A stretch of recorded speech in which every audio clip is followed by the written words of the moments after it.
Let's go.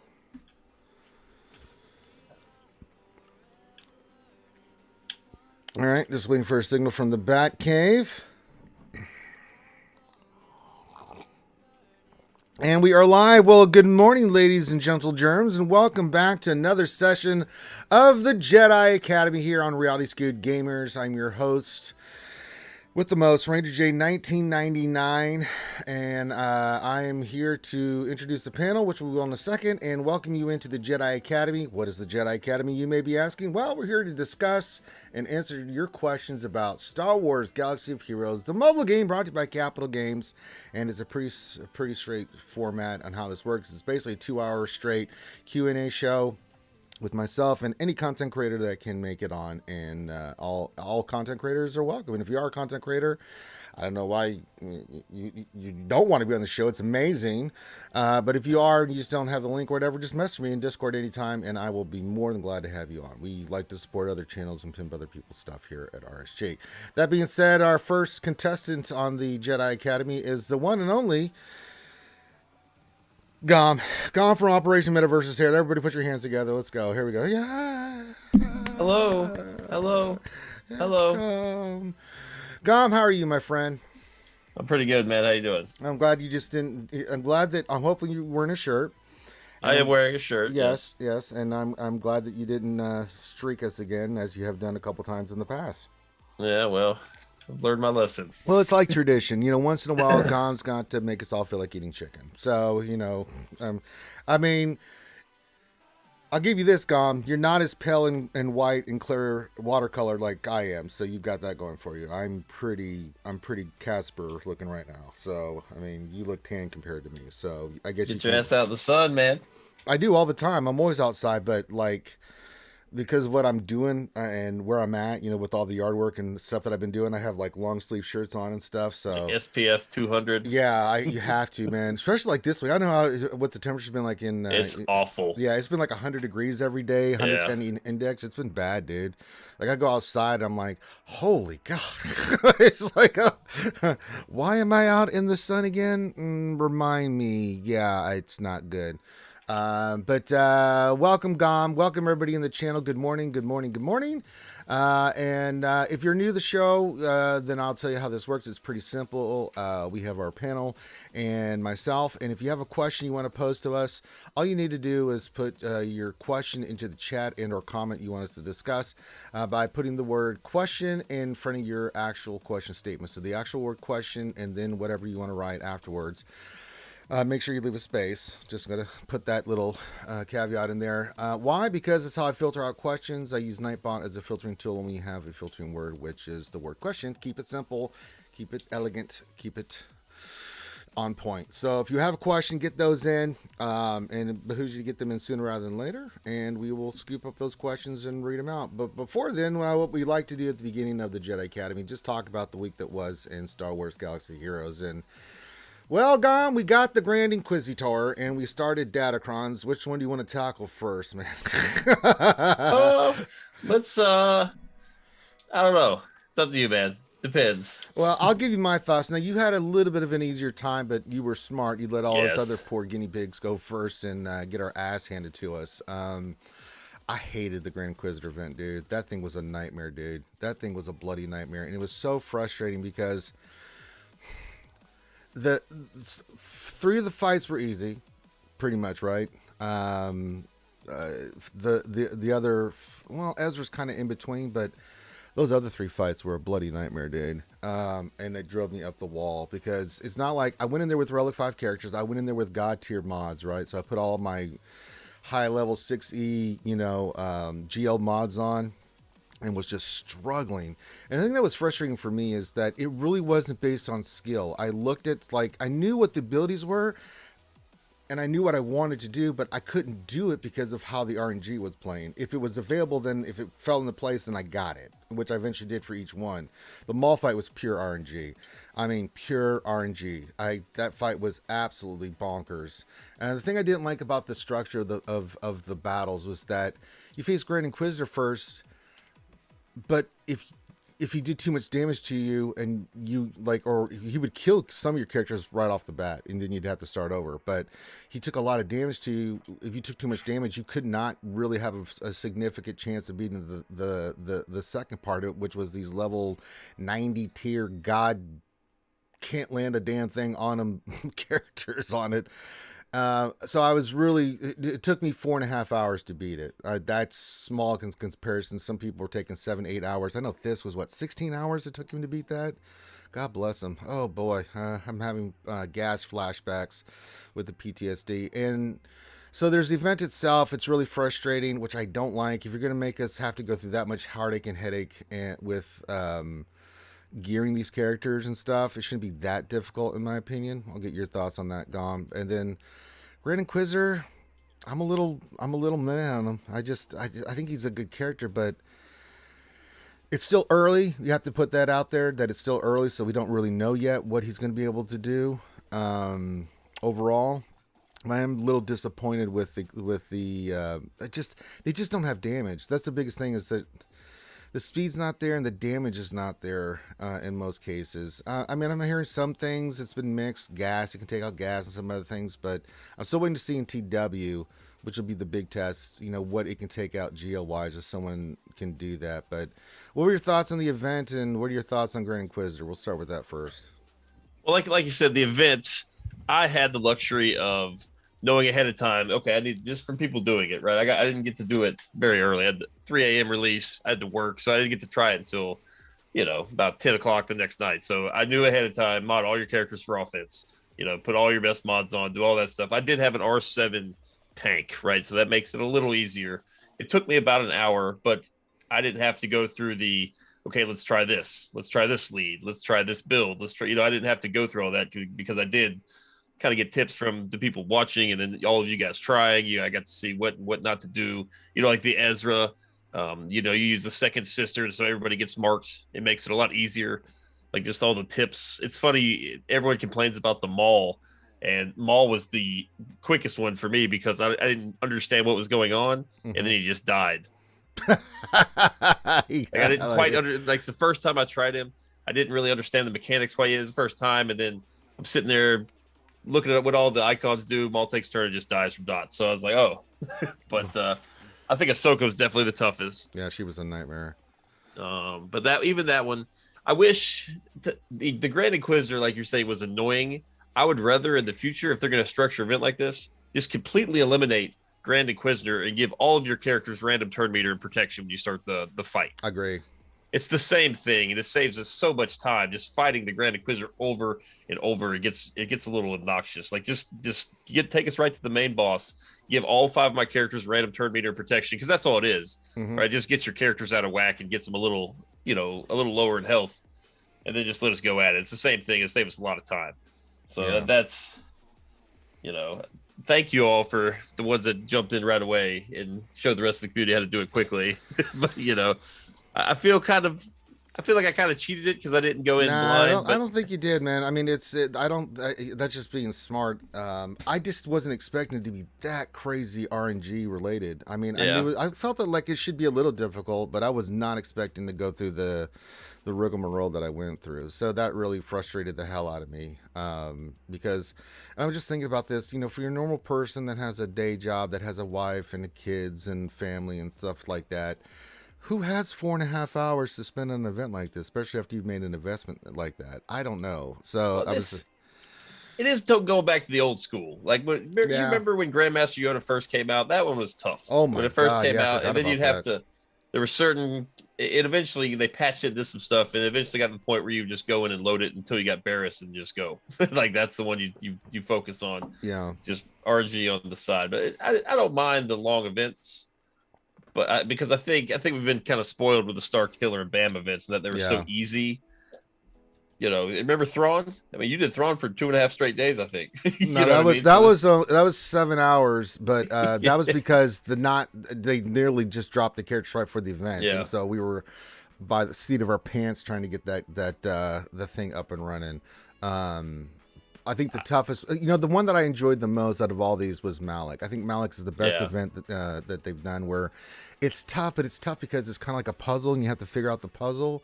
It's just the mechanics of understanding how the order of operation works. I didn't mind that. It took me just as long to do Malik as it did Grand Inquisitor. But Grand Inquisitor was just basically an RNG check. There was no strategizing because you couldn't really strategize. You knew what the abilities were, you knew what you wanted to use when, but it just came down, did you have that? How well did you do against the Grand Inquisitor in the first part of it? So yeah. And then what are your thoughts on the Grand Inquisitor himself? You've got him. I don't know how far you've taken him up. Mine's only gear 8. He's not a priority right now. Mine is Malgus. All gear is toward Malgus right now. Well, I would have had him about gear 10, and then Mo Pills came into the stream and made it rain, so we took him all the way up to R7. Well, there you go. So thank you very much, Mo Pills, very very much, because I have him R7 now, and I think he's going to be good. I don't think we really know how to use him yet. Like you were talking about, we got to use him in TW. We got to see him. The one perk about the event though is I do understand which debuffs come from which enemies on which moves, or like which Inquisitors. I know the Inquisitor faction much better than I did before. Yeah. So that was kind of cool, and we'll see. I don't know which one to leave out of the group. Like which one is the missing piece? I think it's Second Sister, or the more I'm thinking about it, is the one that kind of gets left behind, Yeah. So yeah. Oh, we got Tasnix. Say what's going on. The court jester of SWGOH in the chat. Oh, the bird is in the door to elder. He's in the chat, in the door to elder. You guys want to come join us on the Jedi Academy, Tas and Elder? Let me know, man. All content creators are welcome to the show, of course. So if you want it for free, just message me in Discord, man. But yeah, I think it's a little early. I am a little bit disappointed so far with what I'm seeing initially from Grand Inquisitor, but time will tell. We'll see what it does. But we got other people joining us. Who else joining us? Oh, we got it's Hoinsey. Hoinsey. We got Aldous Sunfly. We got 2 legends becoming artists. Okay, well, Aldous Heinz's over there, I think, drinking Foster's. Aldous, real quick, did you do the Grand Inquisitor event? And if you did, what did you think of it? And then what do you think of Grand Inquisitor? You did not do the Grand Inquisitor event. No, you're shaking your head no. Okay, we'll go to Heinze. Heinze, Grand Inquisitor event. What did you think of it? And then what do you think of the Grand Inquisitor so far? Yes, I did the event. I want the fulcrum that we went up against in that event, God, please. She was ridiculous. Right, I would really, really like that. Hi, everyone. Morning. Sorry. Morning, yeah, Inquisitor, meh. Yeah. Grand Inquisitor, meh. I mean, is there anything to be excited about? Unfortunately, no. And that's pretty disappointing considering the huge investment you need to unlock this guy. Yeah. I'm really disappointed, and I certainly expected more. What did you think of the event itself overall? Oh, look, I think it's been a while since we've had a real sense of achievement type challenge with an event. Like all the most recent Galactic Legends have been, don't even need to slap mods on and you're going to beat it. Mm-hmm. You certainly had to think your way through this event, and I liked the challenge. I really did. Okay.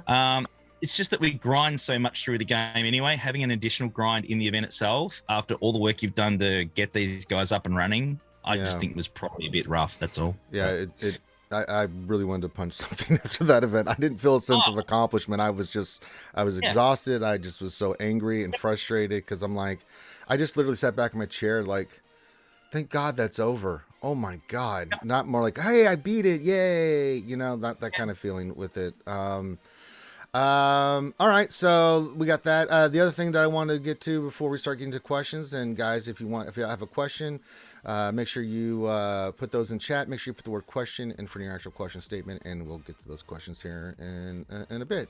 The other thing is Datacrons. Holy balls, are Datacrons completely over the top? And I'll give you my example. First round of TW. We had a Ray zone, which is what you do in TW these days.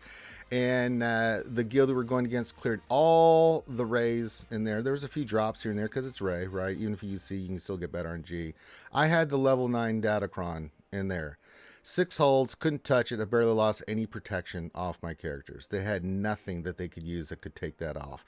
And once it got turn meter, it was really bad. So I'm like, okay, that's a sign to come. First round of GAC. Same thing. GLs go in, they couldn't take it down. I had 5-6 holds with my Ray and GAC. So the level the level 9 Datacrons, I think, are the big thing right now, is that they are really, really over the top. I think the other stats can be over the top depending on which ones you get. Like I just rolled one last night. It's going to be for the one for GMK. 580% lifesteal on that thing. I rolled on that. I mean, these are ludicrous stats. I mean, 580% health steal.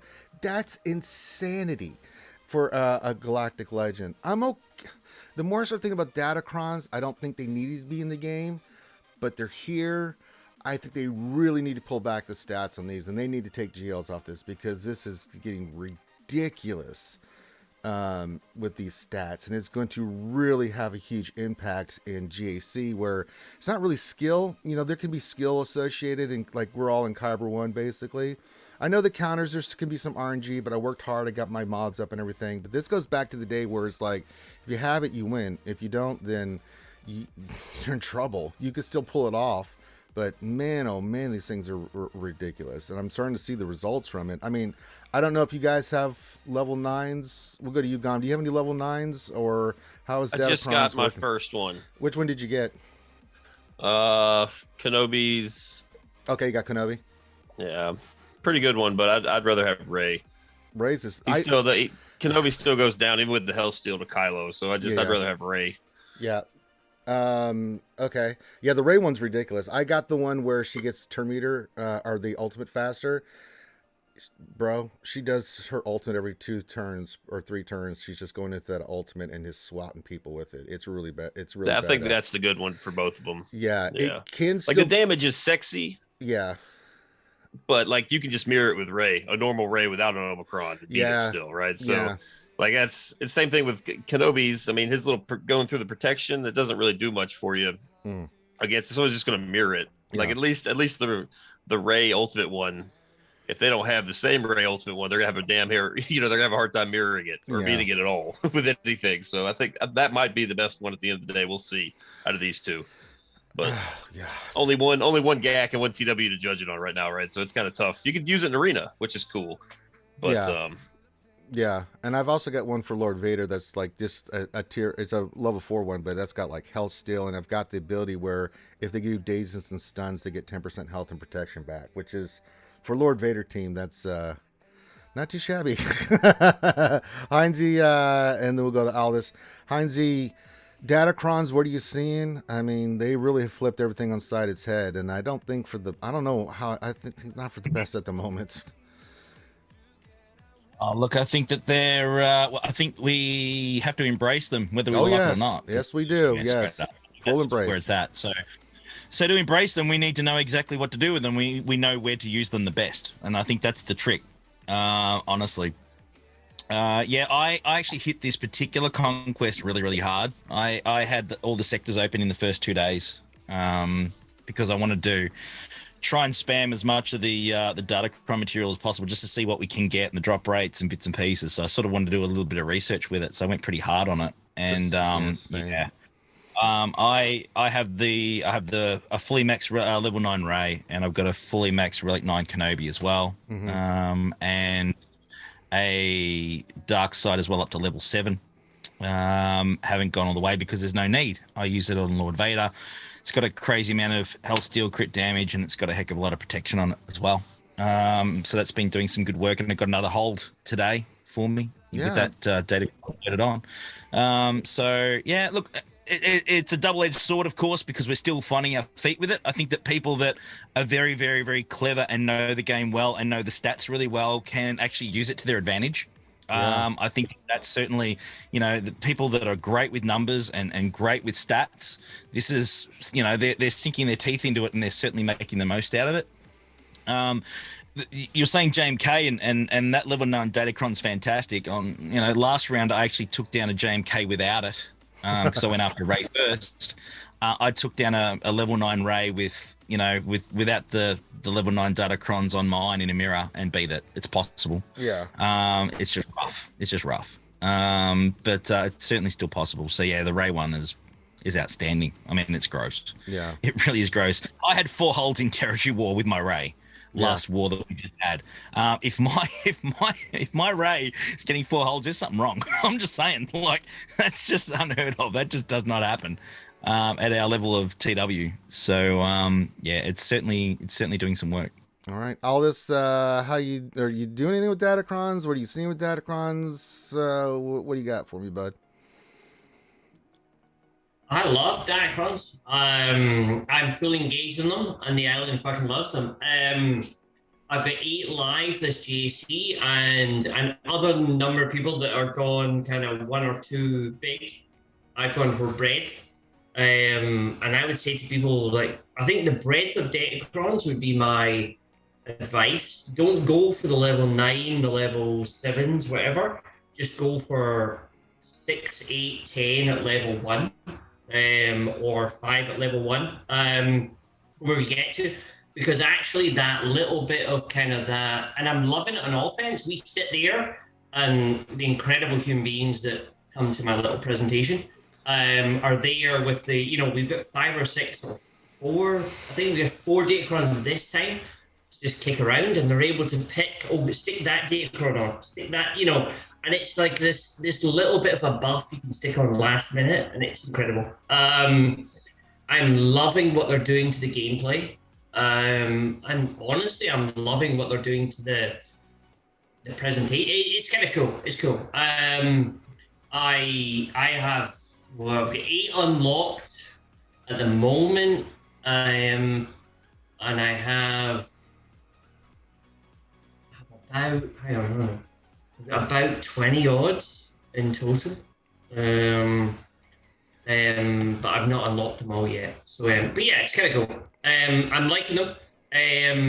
There's been a lot. The one thing I'd say is that there's a lot of people that are failing to engage with them, which is kind of a bit annoying. So there's lots of people have taken 1 attack and then given up. Which is sad to see, because you know what, if you fail to engage with them, then get wrecked. And that's the thing we kind of want people to not do. I think these things are exciting. Like I said last week, I think these are a gift for the community, where the people that watch the incredibly talented streamers like all Dom, Zereth, Heinzie, that yourself, Ranger, that know about the game and like theory crafting and like, which team do I want that extra 2% on? 2% health, 10% protection, 5%. It's a way to get, and you can actually, the one thing, this is the first time during a GAC, I can move a mod. It's not a mod, it's a Datacron in their terms, but it's essentially a mod.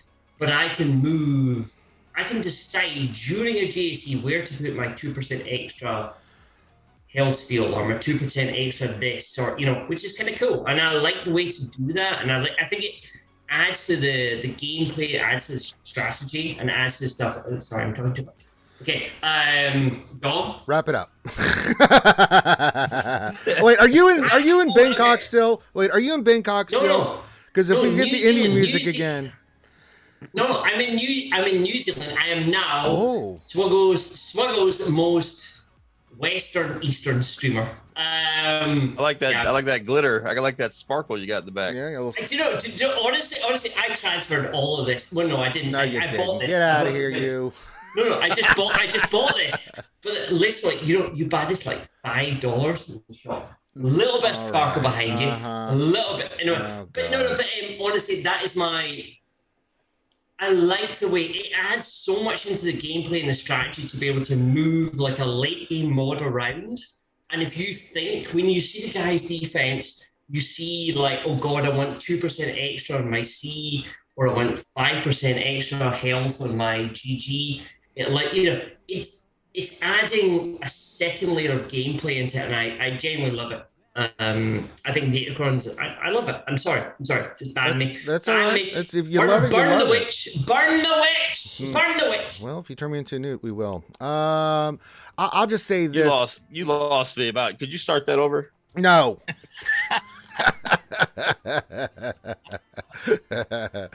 No. No. I think fair points. All this, but the problem is, it's not. I don't think that people are not engaging with them. Is that they can't engage with them. Like for me, I had to spend additional resources on Datacrons to make them where they're at, right? To get the ones that I have. The resources are very limited, especially if you're not having the time to commit to Conquest yet, right? Or they only drop the other materials in TW. And if you do spend, you only have so many resources that are in the store. And for a lot of players that I'm talking to, they can't spend those resources there, even 200 crystals, because they're farming GLs, they're farming other stuff that they got to work on. They don't have access to that, or they don't have the alloy points to spend. I think that's a mistake. A lot of people are thinking that it is higher levels that are important, but actually, when I look at Datacrons, I think it's the level 1, level 2. Actually, I disagree with that. But I would rather. Okay, but if you show me somebody with a Ray at level 9, I just go Ray versus Ray. I cross the sword, she crosses the sword, she crosses the swords, I cross the swords. But I would rather have 10 Datacrons at level 1 than 1 Datacron at level 10. And I think there is a huge amount of value to be made at this Datacrons by having level 1, level 2, and being able to move them around on your offense. Because the thing is, your defense is locked. So your defensive Omicrons are locked in, Datacrons. But your offensive Datacrons you can move around. So you know what? If you have 6 Datacrons on offense, and you can decide, hang on, which one of these this time wants that, that's incredible. I mean, imagine your mods weren't locked on launch, and that's essentially what this is. That would be insanity. This is honestly allowing you to move your mods around as you attack, as and when you attack, and that's why it's incredible. It's like another level of gameplay. And I know a lot of people are annoyed about it, but for me, I love the added gameplay. I think it is absolutely incredible, and my team, I love being able to kind of say, oh God, let's put the health on that person. Let's put the protection over here. Let's put the thing, and seeing what they have to work. And like, imagine going into GAC now, and like the entire, we go into GAC now and we have these Omicrons to use, and we can put them where we want. Whereas before, all the mods were locked. But now we can go, okay, a little bit of spice over here, a little bit of pepper over there, a little bit of paprika up here. You know, it's incredible. And that is what is added to the island, and it is incredible. And I love it. I honestly love it. And it's added another level of strategy into it. I know everybody in chat hates me. I don't care. But it's your opinion. It's your opinion. But I would say this too. It is brilliant. I would say that if you're going to do low level Datacrons, do level 3, because the ability that unlocks those can be really, really good. The stats are okay. Like the level 1 stat is like I've got it twice, like 1% health. That 1% health really is not going to make a hill of beans. Sometimes the level 2 can be pretty good. You can either get health steer or some crit damage, tenacity that could be additional. But those abilities that are for the light side or dark side are actually pretty solid. And I think the next batch are going to be really good. But the problem is that I think the reason why so many players are frustrated and not engaged with this is because it completely, they feel, destroys all the work they did, because they typically have counters that they busted their ass to do, modding, relic levels, things of that nature, and then this completely flips that on its head. They and then they're like, okay, Jesus, and they don't have, like, for us, we have a lot of time. This has made GACs longer for sure. And a lot of them don't want longer GACs. They just want to be able to fight it out. Hey, whatever happens, happens. If I'm outmatched, I'm outmatched. It's a separate issue. But at least I know some things going into this. Now I have to go in, stop, look at the Datacron, see what it says, figure out what team to use, right? And then try to get past it. And the frustrating thing is, it's almost impossible, no matter how much you look at a Datacron, the interaction that you're going to get with it, because it completely changes things. Thank God, not speed. That would be really bad. That's coming. Oh God, don't say that. Right. It is. That's coming. Oh No, no. but 3 years ago, mods were king, and the base mod you had meant you were the best player. But then they brought in relic levels, and that diluted mods. And then they brought in Omicrons, and that diluted mods again.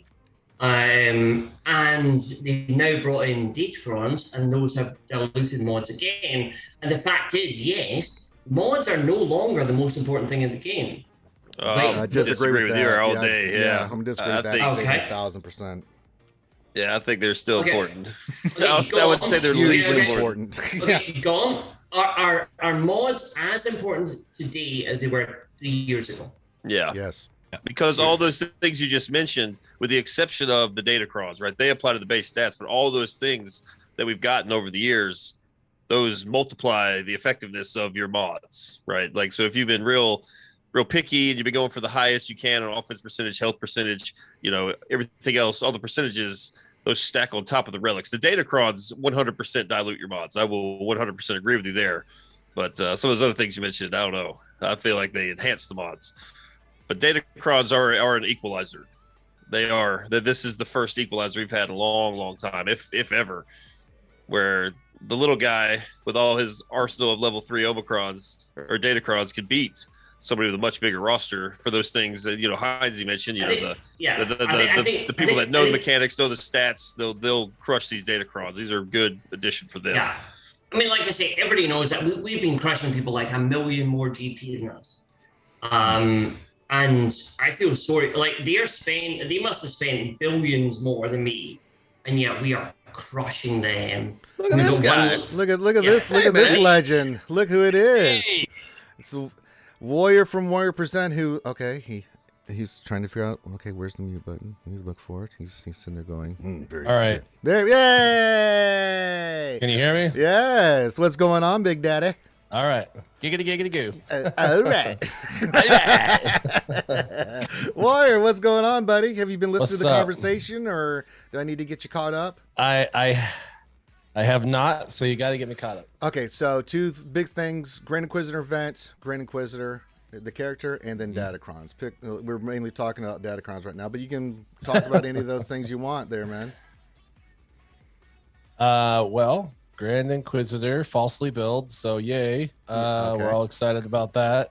6 months. They ended up making it a free-to-play farm, which is the only thing. When I say free-to-play, I use that loosely. You have to be insanely dedicated with your crystal consumption to make that happen. But I do know a couple of people that used every penny of their crystals, every single crystal. Right here.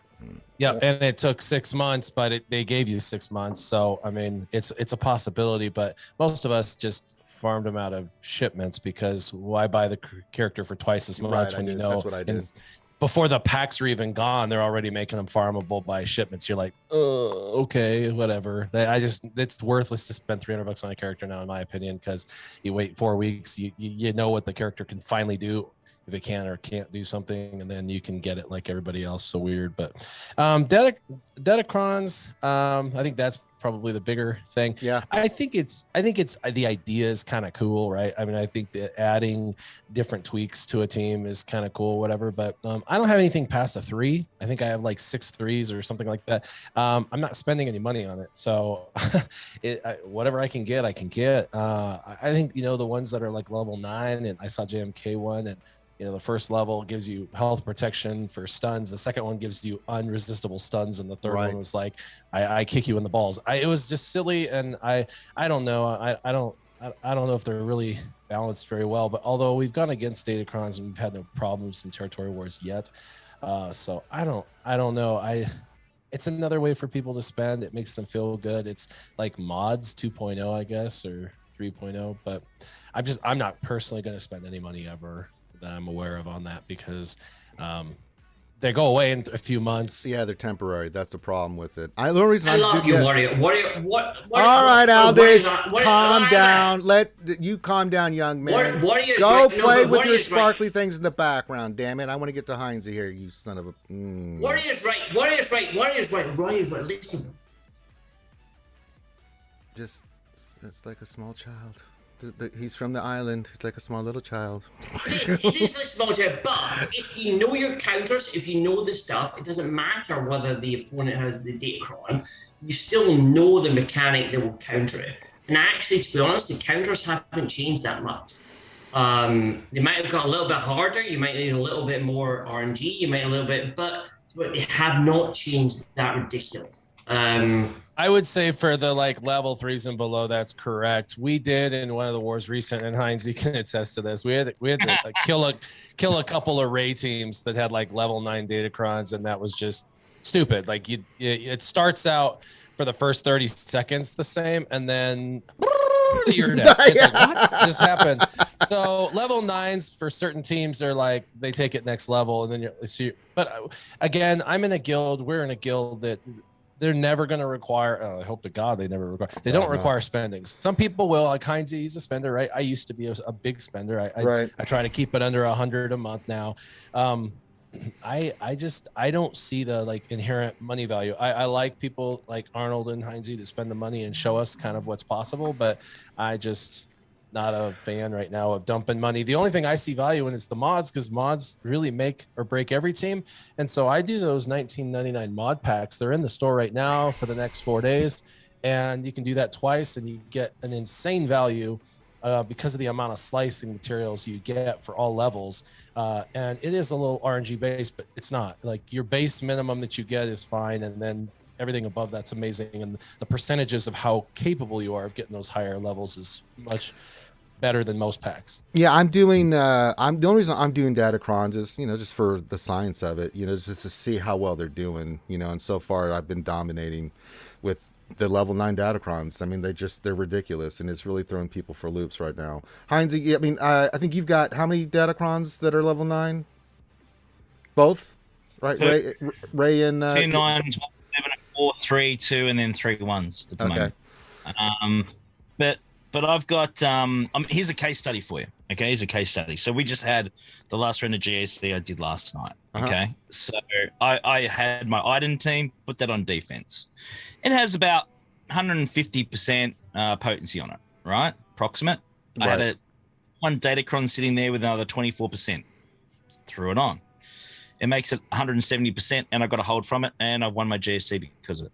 Wow. So, I mean, it's one of those situations where if you know how to, that's a level 1. It's not a level 9, it's a level 1. So if you know how to use them, you know what you're looking for, and you adapt them to the right teams, that's where the benefit will be, instead of just slapping them on willy-nilly. If you know how to use them, if you mean like putting one that does like stun benefits on a team that has no characters with stun. I saw that. I was like, what is this? Yeah. I looked at some of the ones that were on defense yesterday and thought, why did you bother putting that Datacron on? It has no benefit. It does not improve the team in any way, shape, or form. And that's the key. I think the trick is that, you really need to speak to your guildmates and those that are really, really good with, kits and obviously numbers and percentages and all the stats. You need to find a real genius, so to speak, that you can throw ideas around and make sure that you're farming the correct ones, because you have the re-roll option in here. The thing with mods is you're stuck with the mod you've got. You can't change it, right? It's better now since they made it 6 dot, because it gives you a better chance to get extra speed or extra offense or anything else that you're looking for. You get a second chance at trying to roll them and get what you need. The beauty of this is you can re-roll it. If there's a crap stat in it that's rubbish, you can re-roll it and you can get a better stat and you can improve it over time. And don't forget, we've been doing this for 2 weeks. These things last for 3 months, all right? So, I mean, over time, everyone's going to get more and more mats, more and more role materials with territory wars. If you sign up, conquests as well, you're going to get them in rewards. So, you can't expect to have them all maxed out straight away at once. It's just. They also said they were going to do a 3-month tier. So month 1 is these Inquisitorious ones. That's what they call them, with the 3 character bonuses, and at the end at 9. And then month 2 they're going to do a new one with 3 new bonuses, and then the month 3 they're going to do a new one, and they'll be rolling, and like the first one will drop on month 4. So yeah, it's kind of cool. I just don't know how you guys are getting the materials, even if you cleaned out the store, which I can't do because it's too many crystals, but I don't know how you guys are getting. I run out of that like level 1 acumen, like. Yeah, level 1 acumen is disgusting. That they need drop rates on that are gross. I've been, as I was saying before, you jumped in. I finished Conquest in like 2 days, all the sectors, and I've just been rolling back and doing all the crap. The events. I've been doing all the event Sector 1 drops a lot of those. It's the only thing it drops, which is why it's the best one, because it forces the drop you need.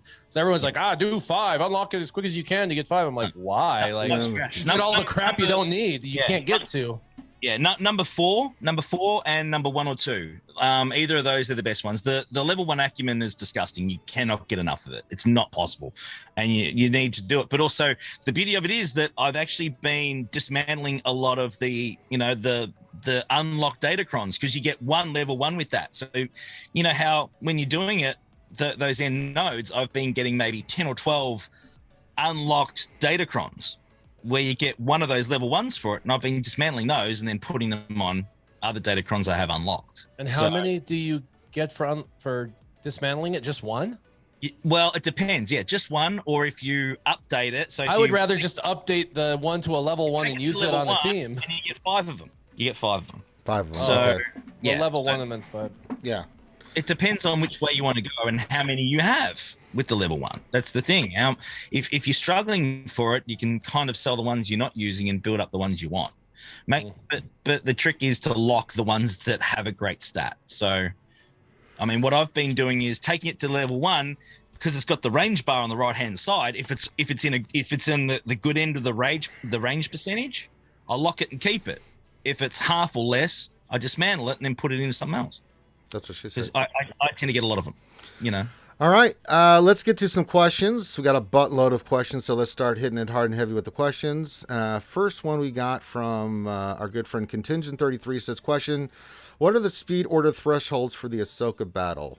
I think he's talking about the Grand Inquisitor event, and I don't think there is such a thing, because you basically, it's RNG. You've got to get as much health and protection going to the Ahsoka fighter. You're going to get 1 shot, and then you've got to, maintain that health and protection through the entire fight until you can get her when she gets 10 stacks, and then smoke her ass. 10 stacks of focus. Yeah, 10 stacks of focus. Speed doesn't matter in that, does it? I mean, I had on any God of them. mods. I use 250 to 260 speed characters for the whole thing. It's all offensive protection. All as much. Don't worry about speed as much as offense and protection. And when the thing is, it's when you evade it, then you get that stack. And so to get to that stack quick, I used, I can't remember which sister stuns and does ability block and sends the robot over, whatever that one is. 7. I used 7th as the leader. I got to 10 stacks insanely fast. She also gains, everyone gets health and protection back when there's the evasion. So as you're getting your 10 stacks, you're keeping your viability. And then as soon as that happens, you just have to be patient and do all basics basically until you can get to 5 stacks and immediately armor shredder. And if you can do that a second time and get a second armor shred, she just falls. I got 2 armor shreds and she was dead, but I didn't know that strategy for the first hour. So it was an absolute nightmare. I tried every lead. I tried every scenario. I played it multiple times. I took my phone and almost threw it. And then I was like, you know what? The faster I can get to evasion, the faster I can get to her to 10 stacks. And then I saw somebody else talking about armor shredder, and I was like, who the does armor shred? I never get up to 5 stacks ever, because I'm always like, special. And so they're like, no, you got to build it up. Do some basics. It's going to be painful doing the basics, but do it so you can strategically armor shred. Because if you 5 or more stacks, whoever it is, the other brother does armor shred on 5 stacks or 6 stacks, whatever it is. So I did that, and sure as day, it was like, Molly Wop dead. No, and then she was like critical, and then she took a turn and the dots killed her.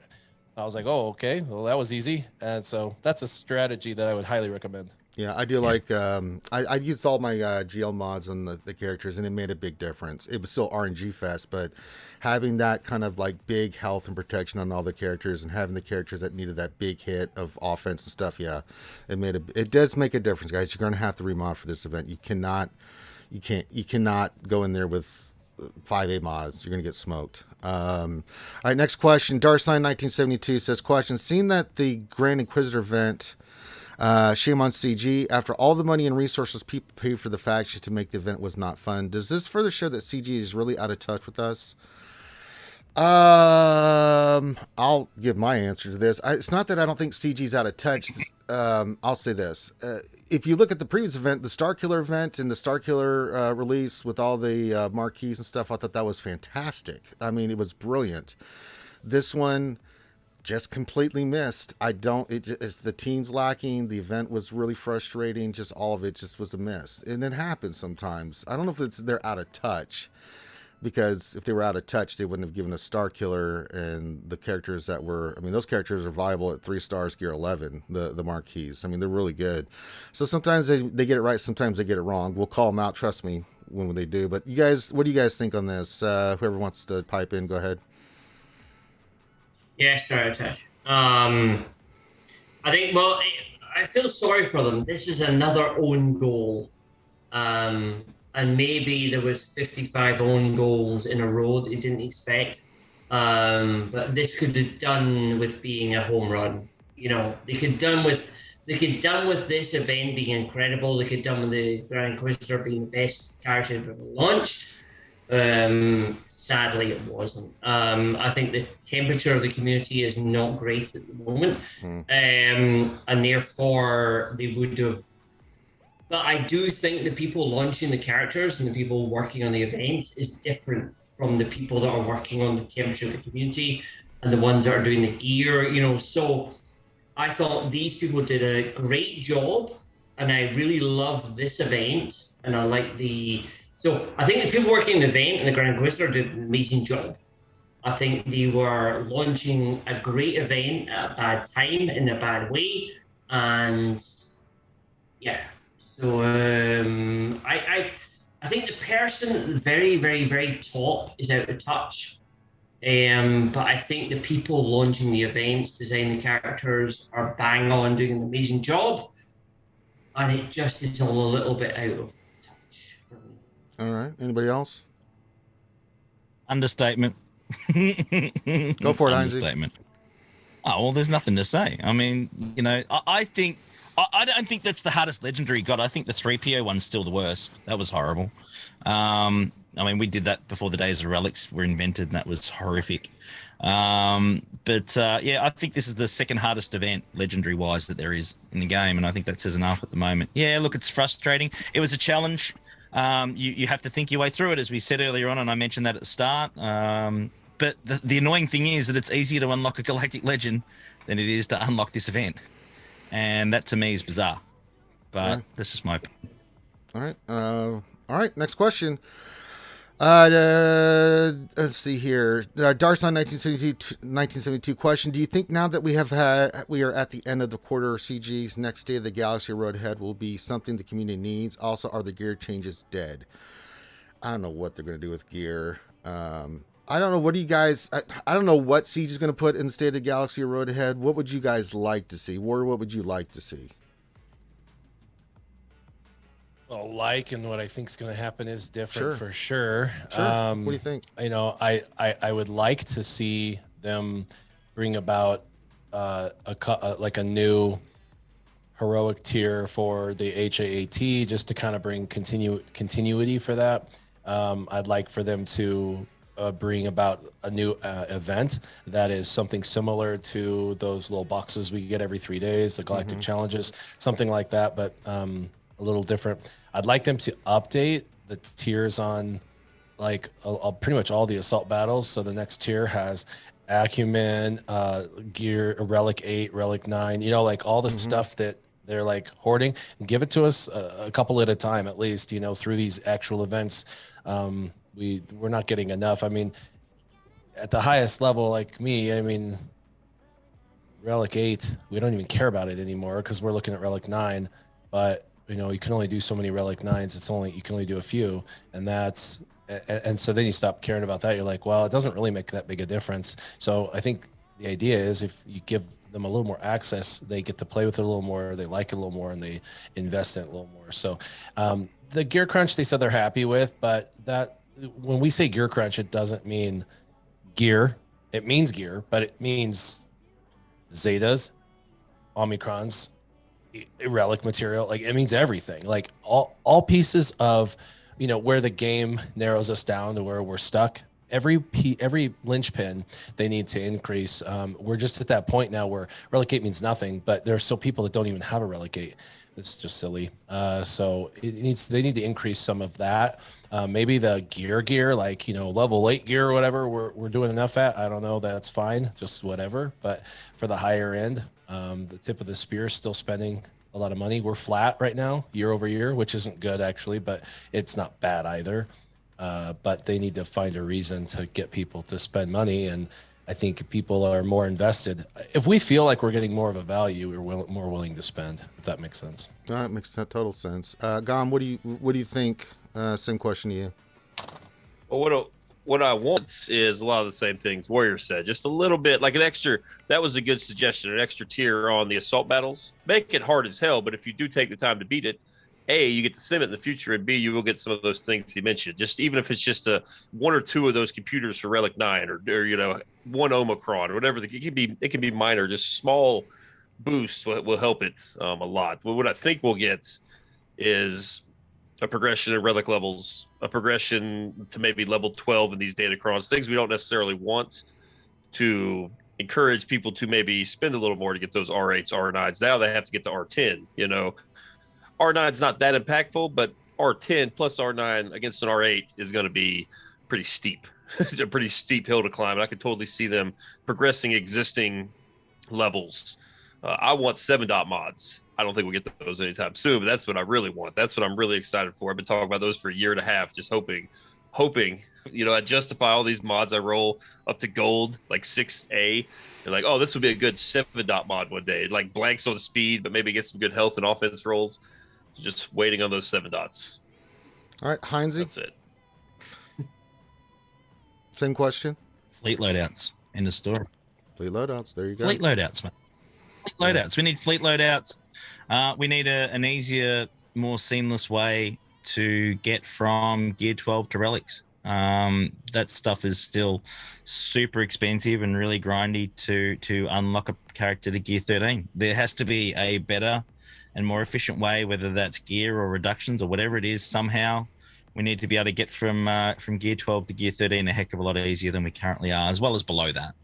But that's something that, they made a change a while ago to the Gear 12, the ones on the left. Yeah. They made a change to that, and they almost halved it, if I'm correct. But the Gear 12 Plus stuff is still full, still full value. It hasn't changed since it was released.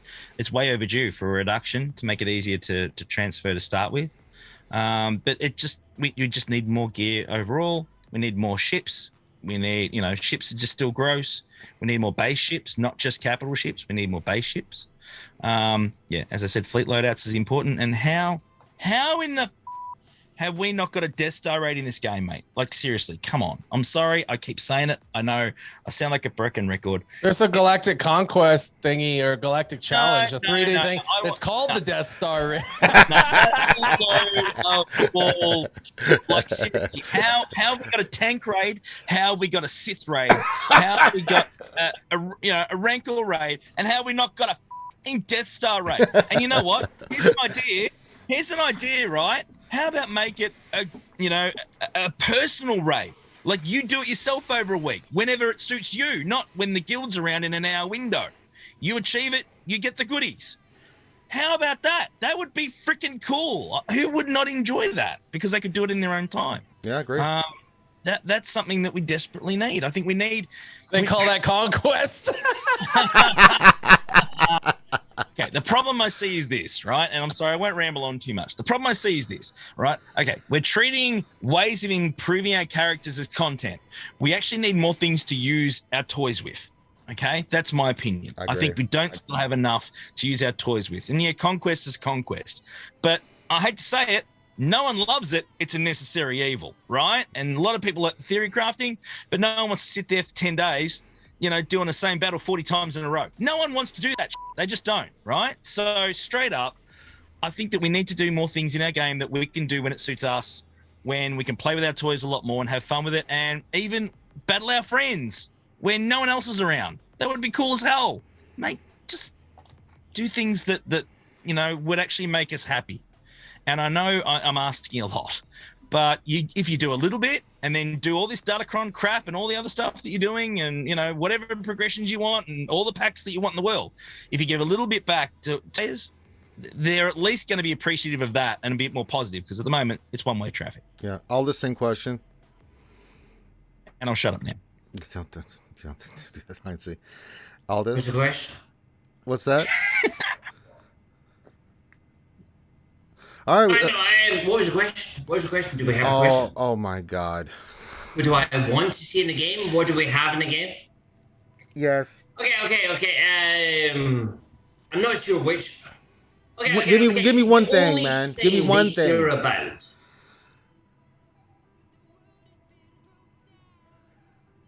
You there? One Okay. thing you'd like to see in the game Yes. that's not currently in the game. I'm here. Hi, okay.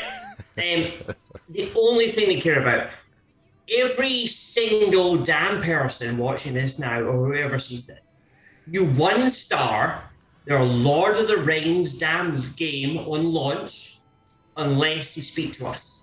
The only thing they care about right now, CG's value as a company doesn't matter about Star Wars. It matters about the potential of Lord of the Rings game. If every single person from Star Wars Galaxy Heroes goes on to that new, and we're already going on there going, this company's rubbish, but you know what? On day of launch, if you 1 star that game, it will cost them billions. And you know what? The threat of us doing that will actually wake them up. And they'll suddenly, not just your metalhead man and your crumb man, Mr. Crumness, your actual people who care in CG will be like, oh shit, we cannot allow the Star Wars Galaxy peoples we have neglected to come across and actually affect our entire launch of this whole new thing that we're trying to, oh God, oh shit, let's kind of keep them away. So I would suggest that every single person on launch of the new Lord of the Rings game, I'll tag you in Discord, actually goes onto the new game and 1 stars it. And So- I called it absolute damn rubbish. And So first unless- off, that's not a playable thing you can do in the game. Yeah, so I don't understand. The second thing is I love your idea. I really love your idea. It would never happen. First off, there's around 100,000 active players, about 20,000 that actually read or watch YouTube or read stuff. Like, there's not that many. 40,000 on a good day, 20,000 on a bad day. If even 5,000 of them, to 10,000 of them, we're talking about 25% of those people actually did what we said. 5 to 10,000 doesn't outweigh the bots. They're going to launch on day one that are going to be all 5-star reviews. This game's amazing, And so it's a nice thought, but it's not going to cost them anything. They will also delete, because they'll call those spams. They'll actually call you a bot, even though they're going to launch their own bot stuff. But really quick, why can I not rotate from Datacron to Datacron? There's no arrow, like characters. You want to look at all your different characters. You want to look at all your different Datacrons. We already need a quality of life update for Datacrons. He's just launched. And I'm like, what's this? What's it? It takes me 10 minutes to figure it out. I can't just go into a Datacron and look at it and then scroll left or right. That should be an absolute, every other part of the game does that. Why do I have to have a quality of life already on something? This will take them 3 years to fix now. I'm just I don't even like going into them. And while you're at it, Warrior, add to that as well that, the actual mats that you need to upgrade them, the acumen and all that sort of stuff, you can't just click on that and find out where it is. Great point. Exactly. Why can't I click Mark 1 and hold it or long press it or whatever? Hold your finger on it or whatever and say, yep, it's here, and here. No, that's not I there totally either. agree. I was like, why can't I do that? Every other part of the game. That should have been in the build. Absolutely. All right, let's go to the next Guys, question. I unfortunately have to depart early today. Oh, okay. All right, Gum. Love you guys. Thank you for having me. All right, I gotta Gum. head out. Sorry about the abrupt exit. But That's okay. You guys Things have a good one. happen. Good Real luck life. in your gax. Yes, sir. Have a good one, you guys. Chat. Good luck in your gax. Yep. Thank you guys. All right. That is the world famous Goblin, Gami, South Carolina's finest. And you can check him out on Operation Metaverse. So check that out. He does a lot of good streams, especially when it comes to GAC on Twitch. And he does a review on Mondays. You should check out really good stuff where he does the PowerPoint presentations and does an after action review, which I really enjoy watching. All right, next question from Nathan H. How would you compare the event difficulty to Malik and Gas? If you mean Grand Inquisitor, how would you compare Grand Inquisitor event to Malik and Gas difficulty? Gas is the worst by a mile for me, but that was worst. because. Oh. Well, I did that when I did that just as Relics came in as well, because that was around the same time. So we were trying to get our head around that as well. Well, the thing about Gas, the thing about Gas though, even today, people struggle with that event mightily, where they have to take. Absolutely. That thing is still ridiculous. Malik was gross to me because I did that at Gear 12. Because I did it on first release, where it was Gear 12 was the maximum, and that was horrible. So it's certainly a lot easier than it was back then. But yeah, I'm going to say Gas is gross. It still is. I would say Malik's. I actually enjoyed the Malik event. It was difficult, but I really enjoyed that event. It was a puzzle. I mean, that puzzle aspect to it, and I wish they would do more of this, where it's not about just the gear level. It was more about the mechanics and figuring out how to manipulate it and stuff, and like how to, you try it, but you failed, but you're like, okay, that didn't work. What is, it was just like this mystery, and I had to solve the mystery. So I think Malik's was my favorite out of those three. I would put right after that Grand Inquisitor, just because Gas, to me, I have nightmares. I have PTSD from Gas. 18-hour streaming, baby. I mean, that was life altering for me. What about you? 9 hours to me. Yeah. 9 hours. Oh my God. What about you, Warrior? So we did Gas. I only had I think 1 or 2 relics when I did it. It was a nightmare. I've gone back and played all of the events, the past events, to get 3 stars to clean all that up, just because I'm silly. I'm OCD. I want to have 3 stars on every level of every event. Malik went back in. My relic levels now, it's just stupid. It's actually easy. Yeah. The strategy, it's actually very easy to do the insane amount of damage you got to do, the timing and all that. You just have to make sure you do it. Gas, with relic 7s, I went in there and lost. I was like, what the? And Same. I know the strategy. I did that too. Yep. I mean, what is this? So a Gas is unequivocally the worst. Even when you know exactly the strategy, exactly how you're supposed to do it, all of that, you can just have the start when you get to him, it run poorly and have to just start over. That is that event. And that's relic. I have a relic 9 Gas. Come on now, 150,000 protection, and he's like, sit down, everyone dies. It's silly. That event was just nuts. All right, and then Aldous. Hold on. I kind of like the C3PO one. C3PO. I actually did that today with someone. It was someone in the community was doing C3PO today. And because there's still no need to actually farm the Ewoks, the relic of the Ewoks, everyone still has Ewoks at that low level. So for me, the C3PO one, where a lot of the other ones, there's subsequent being a driver to kind of relic or put Datacrons on or relics on or whatever that you didn't need before. I think the C3PO one is still my favorite. That one. Okay.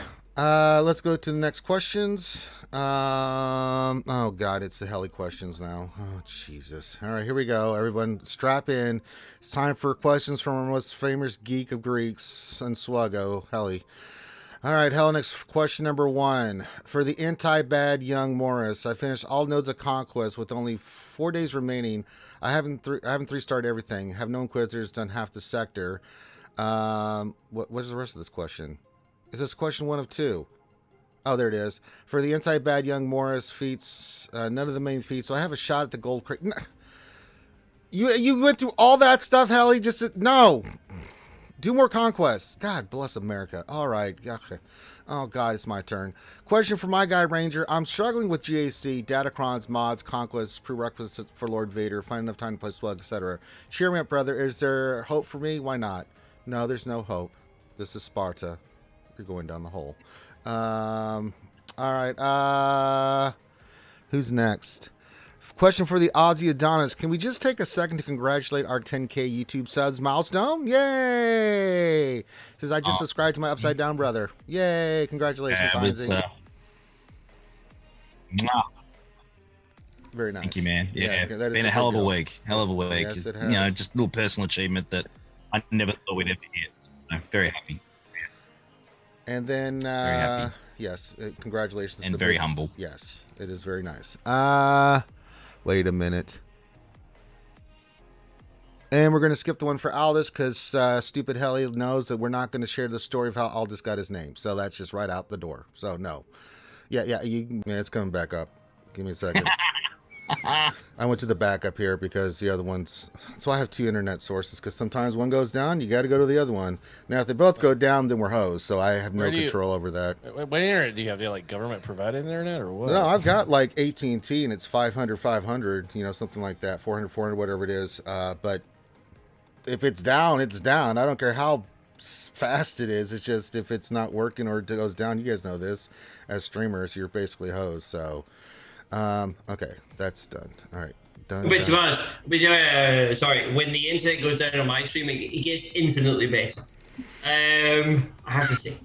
I can imagine Helly just asked me where my name came from. And we're not even... We're going to skip that question. Yes. I love you, Helly. I love you all. Get a room. Nathan H. question, what has taken Kermit's reaction to the Grand Inquisitor event? I don't know who you are. I don't know where you live, but I know you made this event. And I have a particular set of skills that have made me a nightmare for people like you. If you change the event now, that'll be the end of it. But if you don't, I will find you. And I will kill you. Yay! There you go. Kermit taken. There you go. Darsign 1972 question. I'm not engaged in Datacrons as an endgame player as I don't have the resources to sink into a temporary advantage. I'm focused on farming the Inquisitors and using refreshes in Conquest. I think a lot of endgame players are doing that. I've seen a lot of people, because I'm top, Kyber 1, tip of the spear. I've seen this Heinzie, Warrior, all this. I mean, there are some people that they either don't have the time they're just focused on other stuff. They're just like, it's another resource I have to worry about. I don't really have the patience or the time or the energy to do this and focus on this stuff. I get what I get and just go with it. Because I've seen some accounts that I faced that were, more GP, but had no Datacron stuff whatsoever. Are you guys seeing that? Or what are you guys kind of seeing with the engagement from players? You too, Aldous. I mean, sorry, I'm trying to do a million things at once, mainly the internet working. What do you think is the engagement from the community on Datacrons that you're seeing just from the people you're facing or your guilds or whatever you're seeing? We'll go with you first, Heinzie. Haha, yeah, sure. On spot. Yeah, cool. I mean, the thing is that I can certainly understand that a lot of people are focusing more on farming the Inquisitors and all that sort of stuff to unlock Grand Inquisitor. We got Melgus coming next month, right? He's the one you want. Okay, we got Melgus next month, and he's the one you want. Now, don't forget that by doing that and getting the Melgus event, and you have to do, you have to get the gold crate realistically if you're going to be pretty quick, or the red crate, of course. And to do that, you got to do a heap of event feats, right? You need to do that. So use those Datacron nodes to farm that at the same time and knock them both out. Once you actually complete as far as you're going to get, and that's going to just slowly give you more goodies. The Datacrons. You're going to get them in rewards, and you get a lot of them in rewards. If you're in a reasonable territory war guild, you're getting good Datacron mats and rewards out of that as well. 4 times a month, so you're going to get that as well through that. So that you can still focus on what you need to focus on, because I think when we spoke to Crumb originally, the whole design was that this will be something you farm completely separate to everything else. We all have a heap of shard shop currency. You can get them with your shard shop currency. Every week you get stuff out of it every single week. It refreshes every week. So hit up the get your shard shop currency up, because I know that a lot of us have that, and use it for some of the Datacron mats. You can get it through that. If you got 1 million ally points, now's the time to use them. There's a dedicated section for Datacron resources, in the Datacron section that you use your ally points with. You don't need to use crystals. So there are certainly ways and means of doing it. And if you're smart and if you use them correctly and if you're clever in unlocking the right ones and going after the right stats, you'll be okay. Unfortunately, you have to embrace them, because if you don't, you will be like mods. If you don't mod hard enough, you will struggle. Fact. And whether it's right or wrong, we have to adapt. And if you don't, then you will not perform as well as you could. So what do you? Good news with GAC is, well, I didn't join, so I don't know how this first round's going. It's been really nice. 1 and 2 for Warrior. Yeah, 1 and 2 for Warrior. Taking the week off. I'm I'm taking the week off. I forgot to join, which whatever, it's fine. And it's been nice actually not having to do that. But actually it's going to balance itself out. There's probably 200 to 500 players in the world that are embracing Datacrons. 200 minimum, maximum 500. And when I say embracing, I mean like actually spending money enough to get like level 7s. You're talking about the top few guilds there. I'm in a top 3 guild in the world, and 50% of us don't have anything over level 3. And we're tip of the spear. So you're talking about like a couple of guilds that are like, you must do this. And I would never be in a guild like that. Really they're very few. There's a few whales in some rando guilds that they're not going to leave because they just like being, a big fish in a small pond, that are doing it too. But it's honestly 200 to 500 max. It's not as productive as they think. But like Heinze says, you gotta embrace this. Like when I get the material, well, shit, I'm going to spend it. You know what I mean? Like I'm going to put it into something. I might as well, you might as well use the material they're given.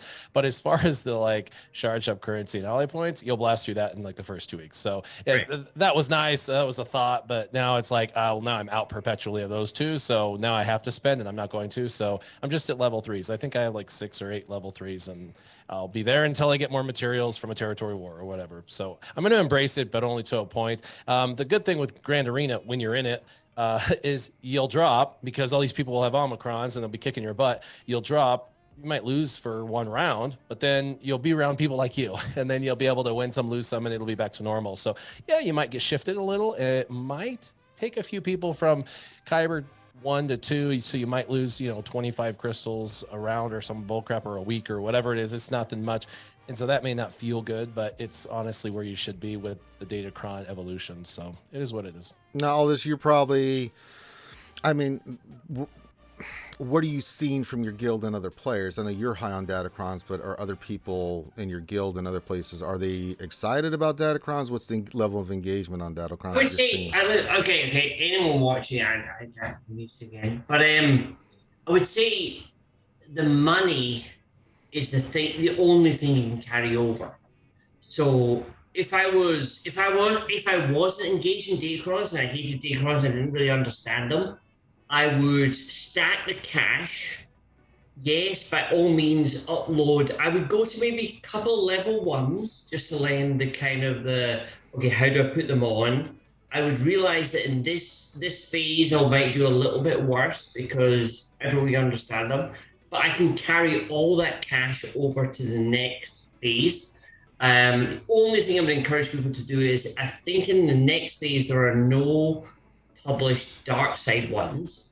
So if you could get one to level 3 and roll it to a dark side, then that'd be very valuable. But I plan to go into the next tier with a stack load of cash. So I would encourage everyone, do not spend your cash on this phase. Keep it, roll it over. Your cash always rolls over. You can roll up to 30 million on the cash. Keep your cash, and then when you're feeling kind of like the community understands us now and you're ready to go, then you have the cash behind you. Don't spend your cash today. If you're in that space where I don't want to engage with it, I don't understand it, it's very confusing, this is too complicated. Don't spend your cash today. Just stack up the data cash, stick it in your back pocket, carry it over the next season, stack it up to, and if you don't feel, stack it over again. This is tortoise in the hare. You don't need to be first tomorrow. You can be first in 3 months' time, and do not spend money getting nonsense you don't need today. Admittedly, they will strip all that nonsense kind of like data cash stuff off you, but they will not strip the cash. So do not strip. you keep the cash, back pocket the cash. Yeah, that'd be my advice. Keep the cash. If you're not engaging with it today, keep stacking up the cash. Don't worry about it. Okay. Treat it very similar to you do with the 6-dot mod mats. That's probably the best way to put it. I mean, when you get the 6-dot mod mats, you make sure you save it until you get the right mod to use it on, or you don't just waste it willy-nilly. You certainly make sure that you find what you're looking for, right, when it comes to the mods. Treat this exactly the same. Just don't go throwing it on for fun, or just don't do it and hope. Do your research and find out what the best fit is, what the best roles are. We did a JMK and a Lord Vader vid with the best specs we reckon you should go for. Go and check that out, and that way you're hunting the right stuff. But certainly there are resources out there, and there will continue to be as it evolves. It's only 2 weeks old, so there are people out there that are going to help. But yeah, just treat it like mods. If you're not sure, ask. If you're a bit concerned about doing the wrong thing, don't do it until you get the right mix on what you're after, and then roll from there. Just like mods. All right. Same thing. Let's go to the next question from Windows Setting 3. Question: as overpowered as Datacrons are, don't they take away from all the long-term hard work people put into the rest of their roster, including GLs, for a quote-unquote temporary Omicron? What do you guys think? I mean, yes and no. For somebody who's in the middle or at the bottom or near the top but not in the tip of the spear, the Datacrons aren't going to make a hill of beans difference. They really aren't. Level 1, 2, or 3 is trash. You can overcome it with standard, counters. So I mean, it's kind of cool they even let me do it in arena. Put one on in arena. They didn't say they were going to do that, and so to allow that was kind of cool. If you didn't know that, now you do. But the really, really highest end ones are only going to affect the people who are doing the really, really highest ones. I mean, you're going to those guilds are going to compete with those guilds. Only those people are going to be in the top 200 of Kyber ones. So, they're all going to be doing it. They're all going to be suffering from that. They're all going to have their own special game. The downside is if you watch those streamers, most of those streams won't make any relevant sense anymore to you because they're going to have to be overpowering counters, whereas you will be basically back in the old game. So I don't know. It's going to be interesting. There's a huge opportunity for streamers now to have different levels of gameplay to be streamed. That's really expanded in the last 2 years, but it's going to be even more so in the next period of time because of Datacrons. Well, the thing I worry about with Datacrons is because there are a new batch of players coming up, and I do the roster reviews all the time. They're like 3 million, 4 million, 5 million. They've got incredible accounts with GLs and all kinds of stuff, right? They follow the guides and stuff like that, and they will invest if they want to in Datacrons. They'll spend the income on it, right? I worry about at that level where they're at with, maybe they're rhodium or bronzium or whatever level they are, right, as they're moving up through GAC. They're going to have a huge advantage of this because they've spent. And other players that, by me at that level may have a couple GLs are going to be frustrated because like, what do you do? At that point, I guess you just got to take it on the chin. I think there's been a lot of different occasions where the proof is that if you're a smart player, you'll always beat someone with a bigger roster. Good point. That won't change. Yeah. The only problem with it, I actually, what Ranger just said makes me think of this, but it actually makes good players better than they should be. Mm-hmm. And it will push them up into competition they can't compete with, which will cause them to drop and hate the game. So you're going to end up causing yourself anguish by using them and artificially pushing yourself up farther than you should. The truth is you want to be in a place that's healthy where you're winning 2 and losing 1 kind of thing. So you can kind of have that slow growth, and you're getting more crystals than less crystals, but you're still kind of being kept in check, so to speak. If you just put on these insane Datacrons, nobody can get through your JMK, and that's the only thing you have. By the time you get up to the top, people will figure it out, or they'll have so many GLs they can tack it like a 2-shot or something, and then you'll lose and you'll get pushed back down anyway. So it's kind of a moot point. Well, the other thing too is that you do climb up, right, and you have this temporary power. Then the temporary power goes away, and now you got this roster that's like, but it won't because it's going to be rolling. Right, that's the thing. It's not like they all disappear immediately. No, but the one you were counting on, I'm just saying that. Yeah, but we're going to lose this one. But who knows? With the next set, we might get an even better one.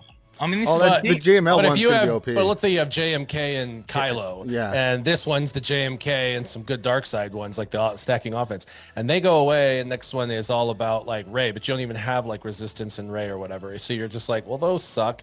So they might boost up your Mon Mothma team a little, but it's not what you needed. So for us, whaley whales, 10 to 11 mil GP, it's like, yeah, they're all going to benefit us in some way and somehow, but for the lower end, where they're more focused and targeted, it might not benefit them at all. No. I mean, I'd be happier if that's the case though, because I'm not a fan of them being attached to Galactic Legends at all. I would rather them be put on a CLS team that makes it close to taking out GLs and stuff. Like, be a bit more creative with it. That to me is more fun, and I think it should be designed for, not to chuck on a GL and make it even more nasty than it already is. I think that's big man bad, bigger bad.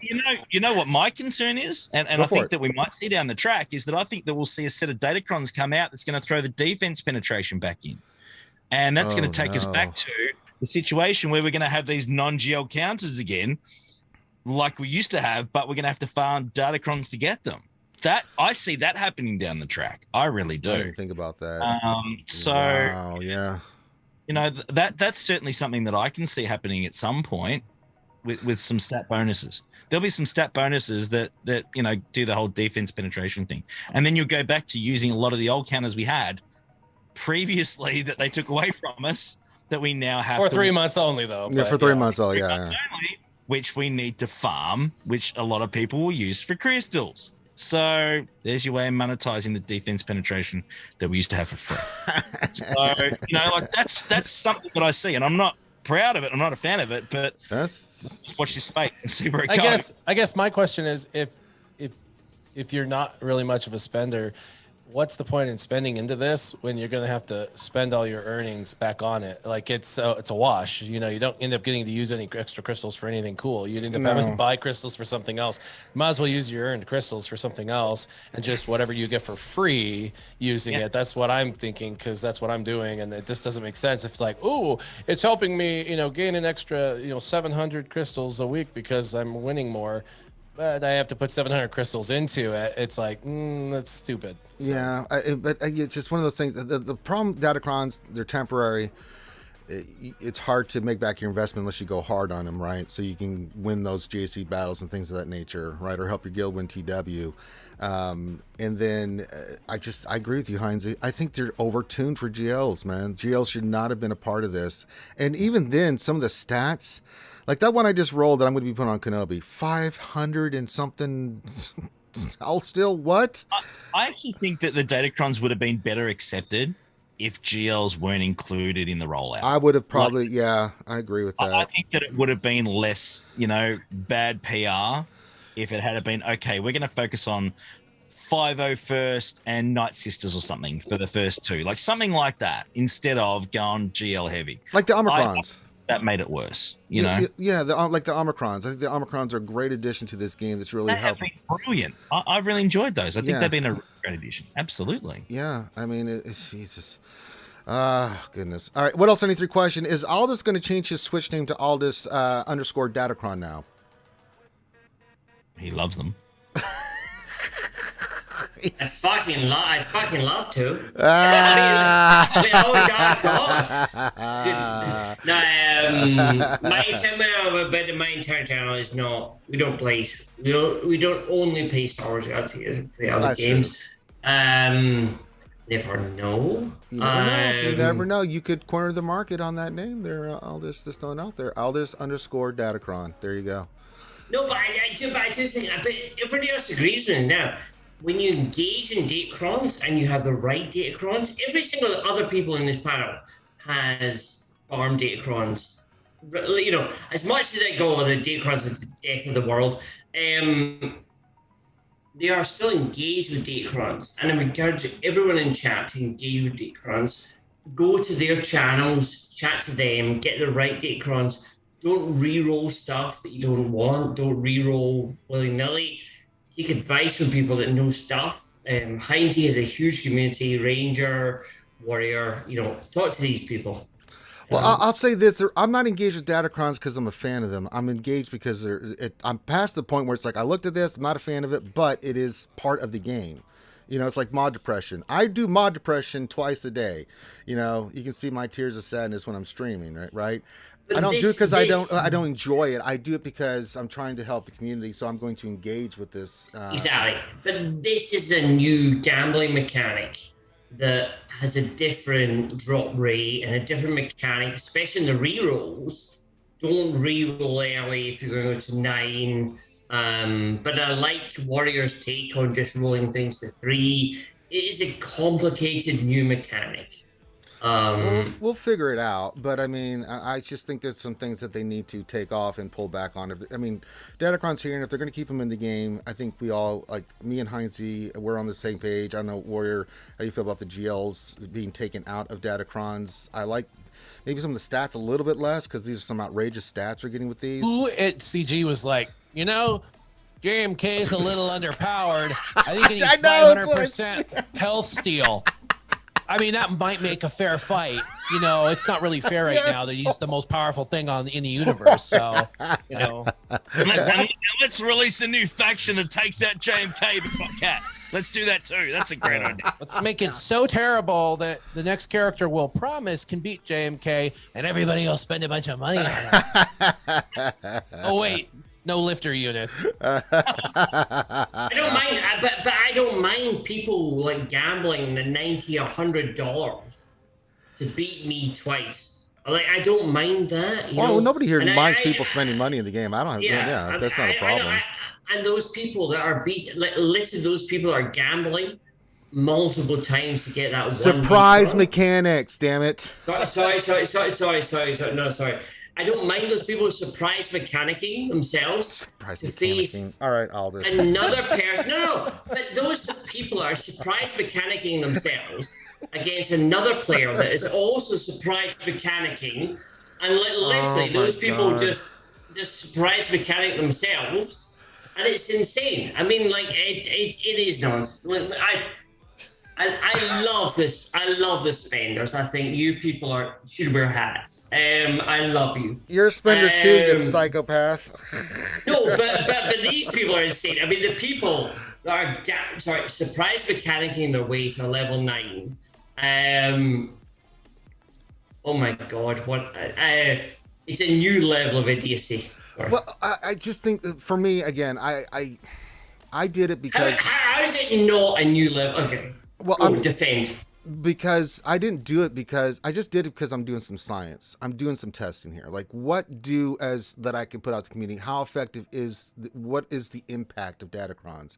Well, I got to know what they are at Relic 9, level 9, so I can tell folks what I'm seeing with them. That's why I'm sharing the results of the TWs and the GACs, where I'm getting 6 holes with Ray, and stuff. And so that's why I'm doing it, because I'm engaged. And having done it this time, will you do it the next time? Yeah, I'm going to continue to do it because I want to see. No. Having experienced it this time, was it worth it?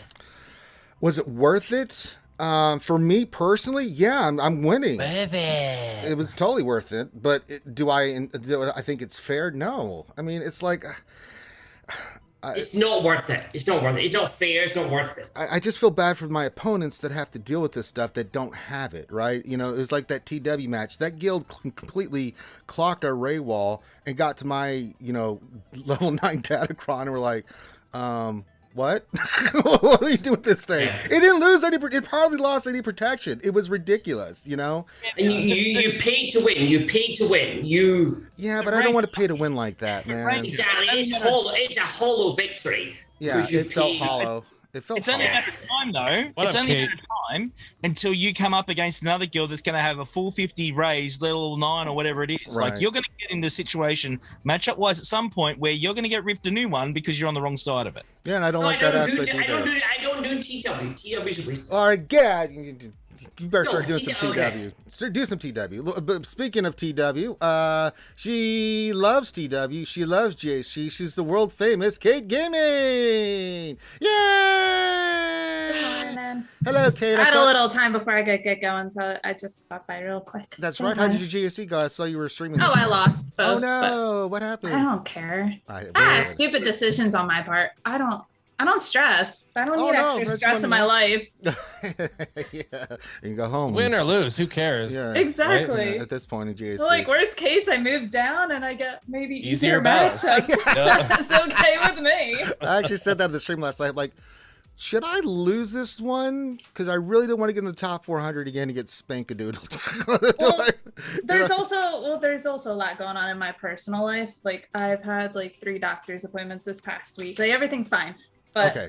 I have a lot of doctor's appointments going on right now, so I how that really goes. don't need the stress. Oh, that's all right. So. Because Kate, when it's my week in the VA, that day I'm pretty much, there's a lot going on. You need to go to this place and get this test done. You need to go to this place and get blood drawn, and then you need to get the place we want to X-ray your ankles. Like Jesus Christ, Exactly. So I'm like, I don't need any extra stress in my life. If I lose, I lose. I really don't care. I have the same attitude. I think we all have the same attitude here. We win, great. If we don't, it's more about just having fun with the game and trying to figure out the counters. All right. All right. I lost my place. Oh, here's a great question from Nathan H. He says, question, would Datacrons be better if they could be used also in PvE?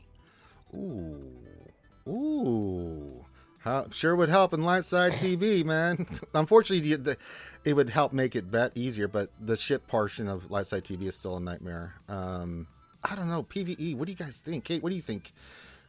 PvE for Datacrons, what do you think? Well, I still gotta talk about Datacrons. Well, we're past the other stuff. We're just talking about where they're here. We got to talk about them, but I mean, what do you think of possible? I mean, okay. So the only thing with Datacrons, especially with the mid game. So we started streaming the mid game account again. Okay. Honestly, like I said on my stream, like we make up a bad representation of the community. We are all high end accounts or on the higher spectrum. We don't make up most of the community. I'm high in the spectrum. No, sorry. I really am actually. So, yes. But I interrupted. Sorry. Oh, I don't care. No, it's just we don't make up a good representation of it. So I actually started streaming the mid game account again, and it's actually, and this is my personal experience with it. There's going to be people at my level who have different experiences. It's been hard to find places to use them because of the relic levels. Right. So, I mean, my big thing is I would maybe next month or something, because we are still in an exhibition period, maybe lower it to like gear 12 as the lowest level. It's quite hard at the mid game level to find the right relic levels, and even when you find the teams, you're just like, I really want to put it on this team, but I don't really have much of a choice. So I mean, that's my take. TW or not TW, TB. Well, just PvE. Do you think Datacrons and PvE? What do you think about them as possibly being used in PvE? Would you want to see it? Would you? I mean, how would you? What would you think? Well, you just said kind of like a lot of people don't have the relic. I wouldn't mind it. Yeah, I don't think it wouldn't hurt anything, right? No, especially in that game mode. It wouldn't hurt.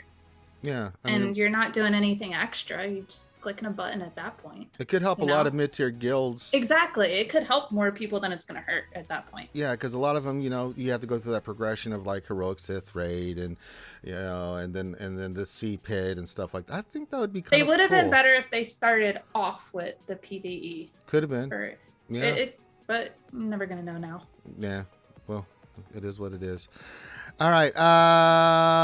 Anybody else? PvE, love to see it. Not think it's a good idea, bad idea. All this is saying no. Okay, so all this is a big fat no. That's okay. Warrior, any thoughts? PvE? Yes, no, lukewarm. You're muted, by the way. Yep, I have to unmute. I honestly was texting an individual, but all I know is that I like PvE better than PvP most of the time if they do it right, because it's kind of a play at your own levels type thing. But the PvP, the territory wars, I like, and I like Grand Arena when I have the right mindset. And when I say mindset, I mean exactly what Kate said. I want to play to have fun. If I'm not having fun, I don't want to do it anymore. So I don't give a crap if I win or lose. So I lose and was like, I'm like, so, it's fine. Like I learn something every time. And that's actually the goal, is just to learn. With Datacrons, it'll be all new. And then with Territory Wars, I just want to be be a good soldier. You know, I want to be a good soldier. I just want to show up, do my part, get my rewards, win or lose. I don't care. We'll win half, we'll lose half. That's the way it's always been, or whatever. I think we win 8 out of 10 most of the time. So actually, we have a better win rate. But even then, we lose a few. It's always going to happen. So I'm not worried about that. I just want to have fun. But I like the PvE aspect of the game a lot. The raids, things like that. Side note: if you don't invest in, I think everyone invests in Sith Raid, but do it, invest in it, and when it comes around, always solo that crap, because you always want to get top 10 so you can get top 10 rewards. The absolute unequivocal best way to get your characters to Relic 7 is to get those things and then slice that crap over to Relic material. I do that a couple times a week, and man, it's so beneficial when you're absent those pieces at the end when you start running out. Yeah, I agree. All right, next question. OBZ, what's going on? OBZ says, question: just got my first red crate in Conquest, ensuring I'll get Malgus. What mod set would the panel recommend farming and slicing to maximize his kit? You know, we were talking about this last night. He does not need a speed set because he gets all that bonus speed. So it's kind of debating, does he need a health set, or do we want to... I don't know how his offense is going to be. With an offense set with like mainly health, he's going to be a beefy boy. Do we want to really make him beefy with tons of offense, or do we want to make him just beefy? What are you guys thinking as you look at Malgus? For me, ignore the hell out of him.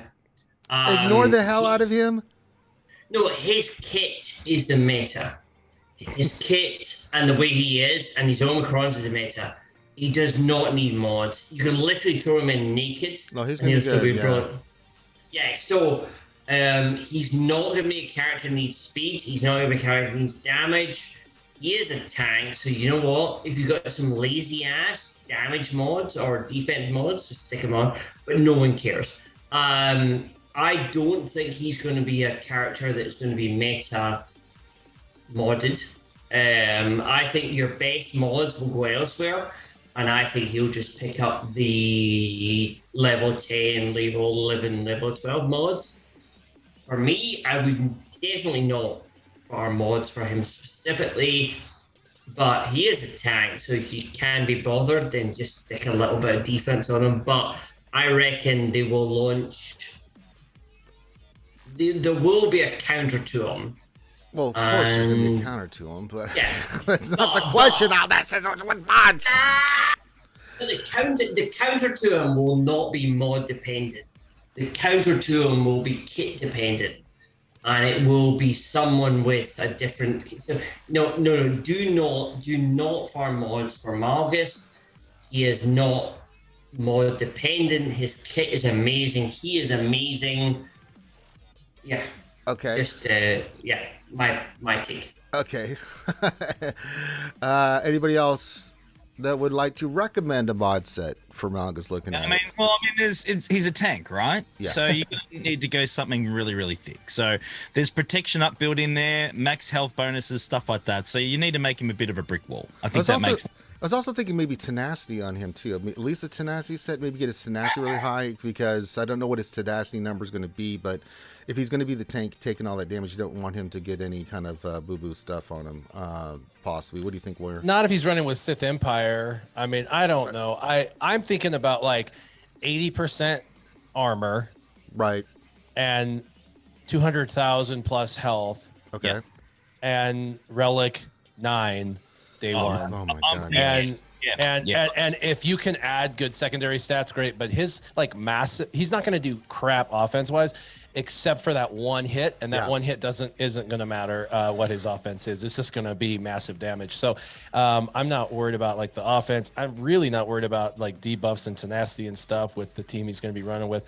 So I'm more just concerned about making him to where you spend 5 minutes whacking at him and trying to kill him, and in the meantime you got other people jacking you up, and you're like, ooh, and if it's a double tank it will be a mess, because you'll have that Malik taunt constantly coming, and if he's Relic 9, it's going to be like, oh my god, I hate this team. See, I wasn't going to think of running Malik with that team. I was thinking the team that I'm going to run with him is going to be Malgus, Revan, Bastila, Marauder, and then Darth Talon, to give her leadership things to Malgus, and make that team, and keep Malik for like my Sith Empire or my C team, because I like to put that on defense or use that on offense.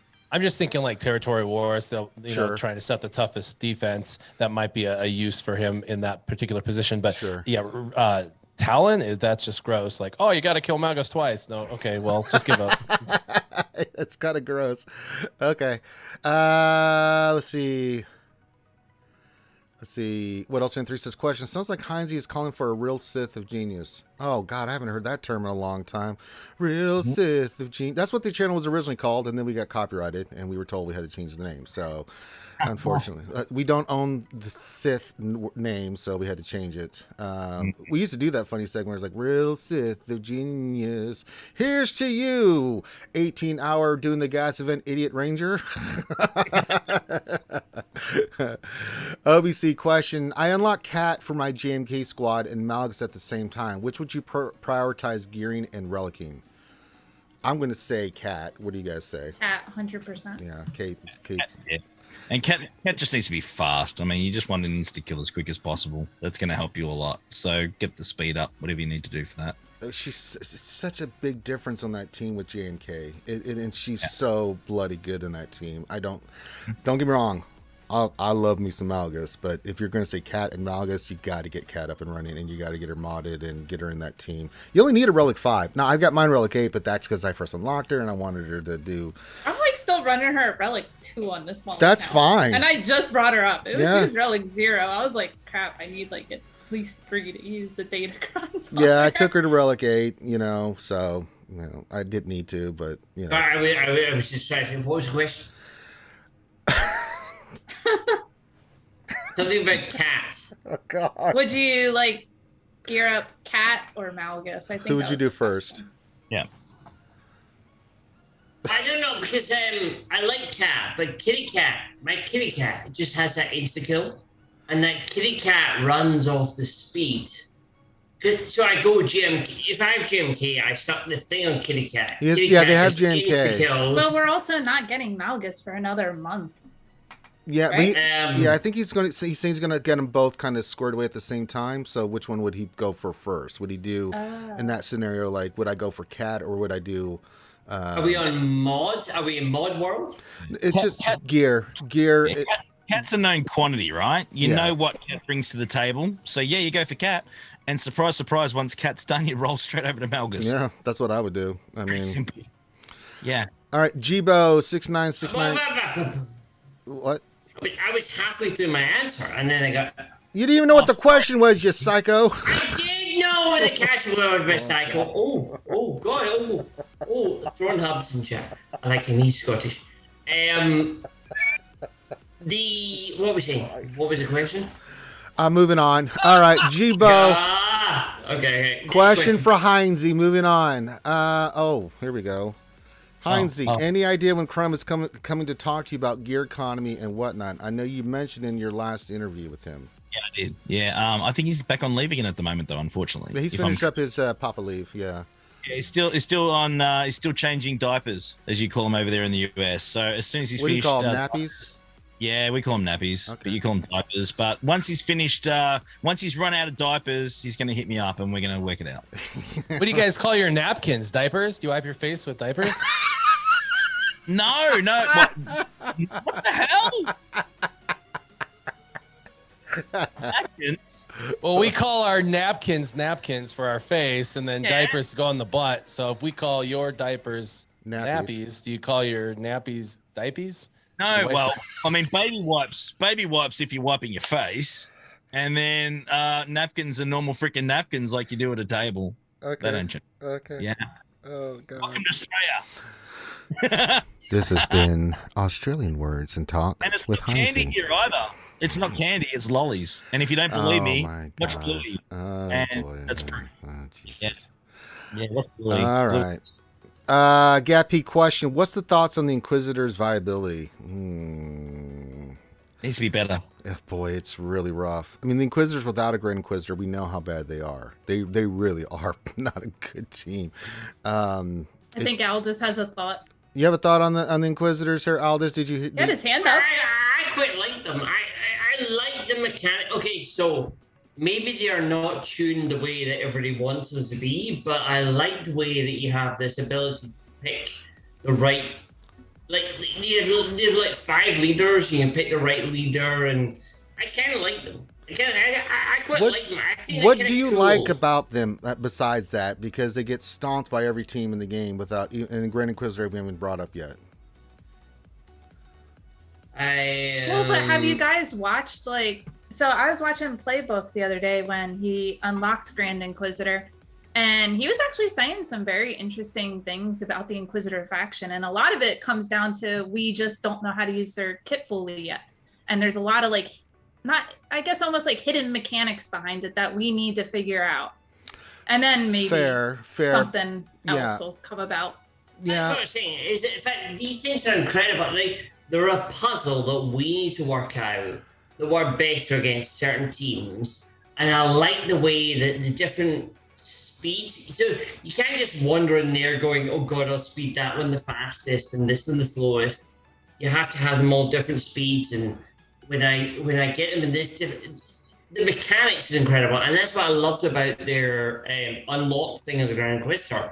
Was it kind of taught everybody like the way to do the mechanics? And I love what's theirs. Okay. There's a reason why I'm not a fan, and he's right. They're all the same speed, so you can literally build their speed exactly how you want to open up.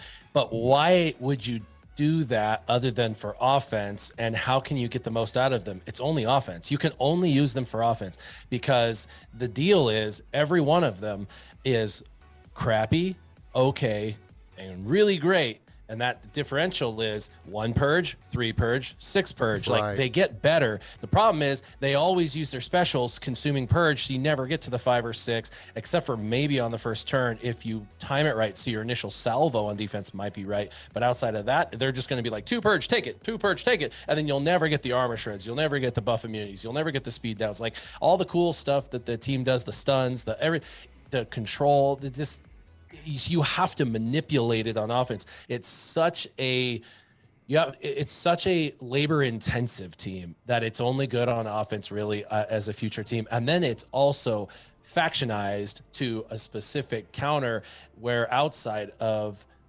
Jedi, it will be okay if you know how to maximize the team. It might actually punch above its weight class, but against Jedi, it will just decimate and do well. In fact, I've already seen a video of it beating Cat, so it's possible. This was a slower Cat, but it is possible, like, if you can get your modding correct and stuff. So and then you throw in Watts with the speed tech, and it can get kind of crazy. So I think they have their place ish, but they're just not. It's not like, I mean, just look at the last situation we had. Star Killer, 4 characters, every character within that, they're a badass that raises a new faction to another level. And then Star Killer in and of himself is a badass, and he raised an entire team of crap into something amazing. That is not Inquisitors. And you can put Star Killer on defense and it does its thing without you even thinking. Yeah, you can't do that with Inquisitors. They will be torn apart if they're put on defense. Yes. Absolutely torn apart. Absolutely. Even with the Grand Inquisitor, it just doesn't, I mean, it doesn't have to, right. The damage is the problem with the Inquisitors, and the defense mechanics is, you can use on defense, and even on offense. Some of those teams, man, it's wonky. It's a wonky fight, because like if you're facing gas, it can go wonky. You can still do it and manipulate it a certain way. It's I think Grand Inquisitor is helping with that for some of those teams, like, you know, CLS and gas and things of that nature. We still have to see TW with the Omicrons, right? I'm still waiting to see that. You know, that fight. So I'll leave it a little bit open on Inquisitors, but the Inquisitors itself without Grand Inquisitor, I've played with them brutally enough that I just know that, you know, they're just lacking in a lot of things. The only thing I could see them being frustrating on defense for a territory war is if your guild agreed, because there's 5 leads, sure, you know, or 6 leads, like, you 6 are going to do this lead, you 6 are going to do that lead, Omicron, right. You 6 will do that lead, and then you build a wall of Inquisitors that have the proper modding, the proper speed set list, and then they all have different Omicron. I mean, everybody doesn't know how to use that, and they're like, oh my god, and they're like, this is the counter, and then it doesn't work for 3 of them, and then they're like, cancel the counter, you know? And then they go to a different counter and it works, and then all of a sudden it starts failing, and they're like, oh crap, you know, and they're having to like decompress. I could see it being temporarily a pain in the butt for a short period of time. Yeah, I agree. I think it's got good bones. I think the whole concept of the Inquisitors and the way it's built has great bones. it certainly is lacking in its performance in game at the moment. Even with Grand Inquisitor, that's the thing. That's without going into Territory War soon. 100% confirming that, because we're about to go in and use Grand Inquisitor and Fury in some cases. So we'll just wait and see. Yeah, let's wait and see. But with that being said, though, don't forget that they've already had a buff because they got an extra ability called Patience to actually make them better than they already were. So they already sucked worse than they currently do. And we forgot that. So they've already had a tweak by bringing in a new ability to make them better, and they're still not quite there. And that certainly is a problem. All right. Helenix, question for the man who perfectly explained potency versus tenacity, i.e. Warrior. Oh boy, here's your heli question, Warrior. Based on the current game mechanics, how important are Datacrons for game progression? Are they the most important thing? I think we all went over that earlier. Yeah, and okay. 100% no. Unless you're like a top 200 player, it means nothing. Don't worry about the Datacrons. Oh no, we lost Kate Gaming. Oh no. No, Kate, come back. Oh no. Mods over Datacrons. I mean, the Datacrons amplify what mods you have. So get good mods. Work on that. Keep farming those mods. Yep. And you guys can check out the lovely Kate Gaming on her Twitch channel. Kate Gaming, I think it's _ after the gaming. So you can follow her on Twitch. Just go to Kate Gaming SWGOH, you'll find her. Please follow her. She's a lot of fun to watch, and she's really good at GAC, and you should check her out. Fatality, can I get a massive congrats to Heinz for his 10K? Keep it up, mate. You're a star. Cheers, brother. Thank you so much. Really appreciate it. What else? Any three question, curious thought. I put Relic 8 Bam, Relic 8 Dad Bod Boba Fett, IG Quill, and Vet Han on defense in GSC, and both opponents took 2 battles to beat it. Are they underestimating it, or is it that good? I think it's where you place it, and it depends on the modding, right? If you have a really fast Quill and that team gets going fast, outspeeds your opponent, yeah. That's a team that I think we've all used at some point, right? I mean, I've had that team on defense before, right? It can be a pain in the ass. It comes down to, can you outspeed the Quill, right? If Quill's super fast and he gets that buff going, which gets the team going, you're in big trouble. I would like to know where he placed it. If he's placing it in the very first node that everyone clears, the bottom front, that is actually, in my opinion, arguably the best place for it. And this is why it's a B+ level team. It's not a GL, which would be an A team in my opinion. It's a B+. It's like at the tip of the spear of all the crap teams. It's it's not a GL, but outside of GLs, it's really up there. The damage output's insane. The durability's there, and people will throw the least amount possible on that front bottom wall to try to get through it, to clear, to see what they have, and then they'll go all in on everything else. Right. But they try to if I have to use it, I'll use it, but if I don't have to, I won't. And they do a lot of the most risk taking occurs in that bottom front zone. And if you place it there and they underestimate, they don't give enough, they don't do it. And then if you threw in a really good Datacron to just boost it to where it's not what they're used to, it could stump them. They do one trip, especially at the high end. One trip throws off your entire counter squads for every single battle. You can still, clear it, but it's very difficult because when 1 becomes 2, becomes 3. Next thing you know, you've messed up 3 battles. So in my opinion, that's a good team, and the best place to place it is front bottom. And if you had an Ami to throw on there for durability, regeneration, health, and protection type stuff, do that. That would be awesome. Yeah, and that team is designed because of the characters you've got on that team to get a lot of debuffs. Those whistling birds are nasty. Aldous, did you want to say anything on that team? You had your hand up. He doesn't even know. No, I'm good. No, but I can counter that with a GTR. Yeah, it's like the tail is a bit. It's a good team. I like the team. But it can be countered, but you have to, as Warrior said, you got to have the right team at the right moment, and you can't underestimate it. I think people do. You got to look at that speed of that Quill, and if you go in with the team, Quill goes first, it's really going to mess you up big time. Yeah, no, 100%. But like I said, I've been doing Jedi Revan against that, and Revan good. Been melting. As has the sort of ultra fast bounty hunter team. That's become my new counter. Darstein 1972 question. To clarify my question about Datacrons, I'm leveling my Datacrons slowly up with the resources I get. What I meant was I'm not spending my resources to level them up at this time. No, okay, I got you, Darstein. Gappy question. I see Pubby in chat. Is there a way to tempt the Hand of the Emperor and the Master of the Skull back into the game? Well, No, I respect Poby's decisions to quit the game. If she wants to come back, I will be her biggest fan because she is the Hand of Emperor Jade 1999. And she can still scoff. She doesn't have to be playing the game to scoff your ass. So if you guys get out of line, Poby has my full permission and support to scoff the shit out of you. So if you get out of line, she will delete your message and she will time you out because I've given her everything. Yeah. Very good thought. Next question for the world famous one. I have dropped from a GAC high of Copper 2 to my current Erodium 4. Considering my day one player status and supposed knowledge of SWGOH, should I switch to Phasmophobia? Oh, for God's sakes, Helly. She's not even here. Just go play this. Oh my God. I just want to get that off for the world famous Kate Gaming. She's not here. She had to go. But she did say she only had a few minutes, so we were blessed to have her for as long as we did. Epic Fells, question for the panel. How much did they surprise mechanic last night? I did twice last night, and it was wonderful. Anyone use First Order TIE Fighter Pilot Omni and results? Took out Iden and won, but lost 3. I haven't really been using that one on offense. I've got that on defense with the crew. What am I got running right now? While I'm looking that up, what you guys, do you have the Omni on the First Order TIE Pilot, and where you use it for offense or defense? I chucked one on defense, I think, this round. I depends on what I'm using it for and what my opponent does. Okay. But I chucked it on there and said, deal with it. Have fun with that. The same thing. I mean, yeah, I'm looking at let me look at this real quick. What did I put it? The team. I just want to make sure I get the right team. So I'm using it with crew lead, Hux, Red Lobster, TIE Fighter with the Omicron, and then OG Kylo.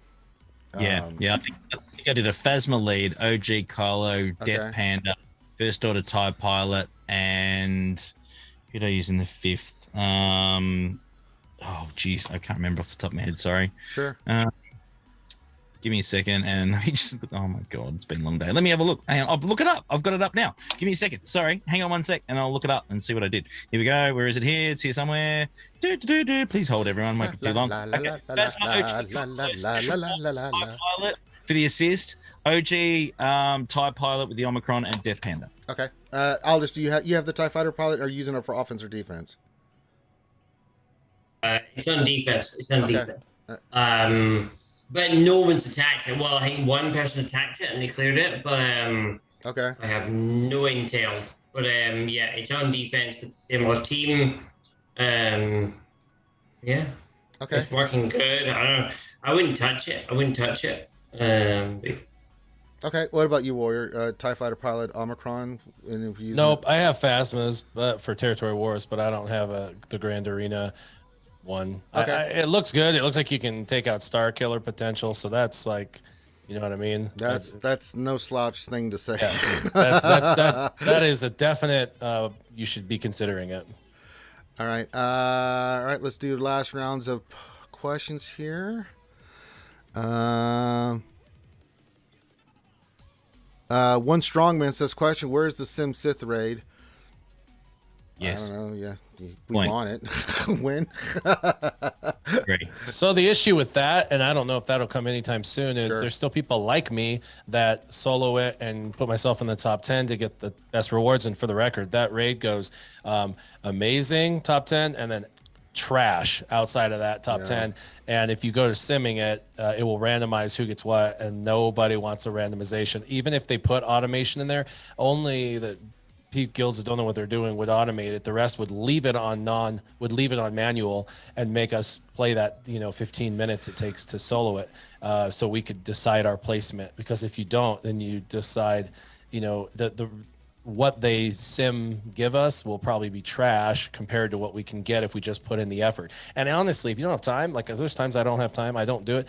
I place 43rd or whatever, I get trashed, but it's okay because I didn't have time. But if I have time, I want to get full pieces, so I can smash them for relics. Yeah, that's the cool thing. Yeah, go ahead, Aldous. I was going to say it's the only thing in the game that has the best kind of like ramping from no effort to maximum effort, and therefore I don't think it'll ever be on. I don't think it'll ever be on sim because the rate, like Warrior says, if you put the effort in, then you get better rewards. And I actually think of all the things in the game, it's the thing that actually differentiates players. And therefore, yeah, I love it, and I wish it would never. I actually would never want it on Sim. I just want the option. I think it's up to the guilds, if they want to, because I think, you can have the option where you decide to sim it, or you can say, as a guild, we want to still play it. But it would be nice if for those guilds that just say, you know what, screw it, let's just go sim, and everybody agrees with it. So it's just having the option would be cool, right? Heinze, what do you think? Yeah, I mean, at least you can make the decision. I mean, as Warry said, if the guild want to, go at it and turn it off, then by all means they can do it. But at least you've got the option. But honestly, if the rewards are reasonable, if you simmed it, I think the majority of players would just sim it if the rewards are okay. But that comes down to CG making the rewards okay. Yeah, I mean, that's whether people use it or not. I agree. Honestly. If they did sim it, they'd have to, for them to sim would have to be top 10 rewards, like number 10. At least be top 10 rewards.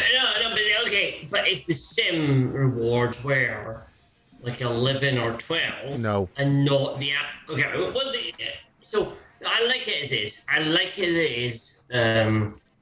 Please leave it as it is. I mean, just if you're going to sim it, just make it as you said. I mean, what's Warrior doing it for? A piece of fully crafted gear, right? That's what he's aiming for. It's damn simple. Make the rewards a piece of fully crafted gear, and then chuck in whatever else you want, and everyone's a winner. Yeah, it's not rocket science. That is way too much, because 50 people would get a full crafted piece, and the economy would be totally messed up. That's why they're not going to do that. Warrior, the economy's already. I mean, like, no, it's exactly balanced how it should be right now. Ask them. It's subject to change, like everything, and honestly, it's pretty right now. So anything's a bonus. Just saying. He's not wrong. Tumblo Dry question. Our last questions. Do the Inquisitors belong with Lord Vader? I got asked this the other day, and I'm just like, I don't see how that would even like.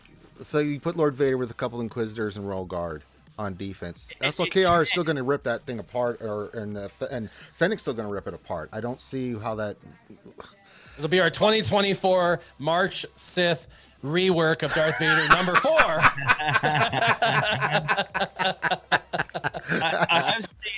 I have seen Lord Vader, I believe, or I have heard of Lord Vader taking out a JMK team with the new Inquisitor Omicron maxed out with Second Sister, I think, because it just keeps going and going and going. Like you get a 2-meter train up with it. I haven't seen it, but I believe it's out there. So, there is a possibility that you could use Sisters with Lord Vader, but you'd need to get the Inquisitor Datacron pretty well maxed out. Yeah, it's and I know that's not what you want to hear, but I'm just saying I that. know. I know, man. I know.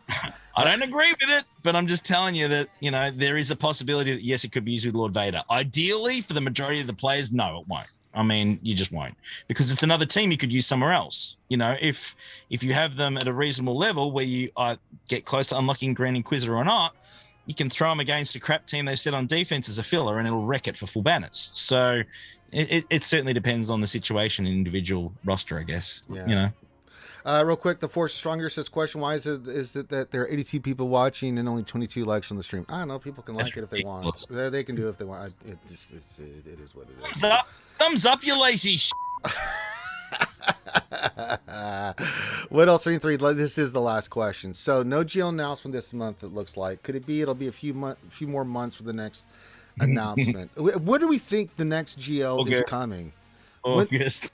You think August? I mean, it's been typically where they've released them, because I don't see one coming. So go ahead. December with an August announcement, because they're going to take us from the announcement and they're going to say, oh my gosh, this is happening. And you're going to be like, oh, and then they'll keep it in suspense till December. In the meantime, they'll do filler stuff, just like they did with Inquisitors. They've dragged their feet for the last 3 years. They've had a really hard time having rapid fire stuff. And the excuse in 2019, when they had the lowest income ever, was that they were rebuilding their systems. They've done that. That's actually why Conquest and Datacrons and all these things are possible, which is awesome. I'm really excited. They have the firmware and everything updated the way it needs to be. The software is good, but they just proved the last 6 months that they could have done that rollout in 3 months easy from start to finish. And it was announced in October of last year, brought out in January, then then delivered it almost July. It's like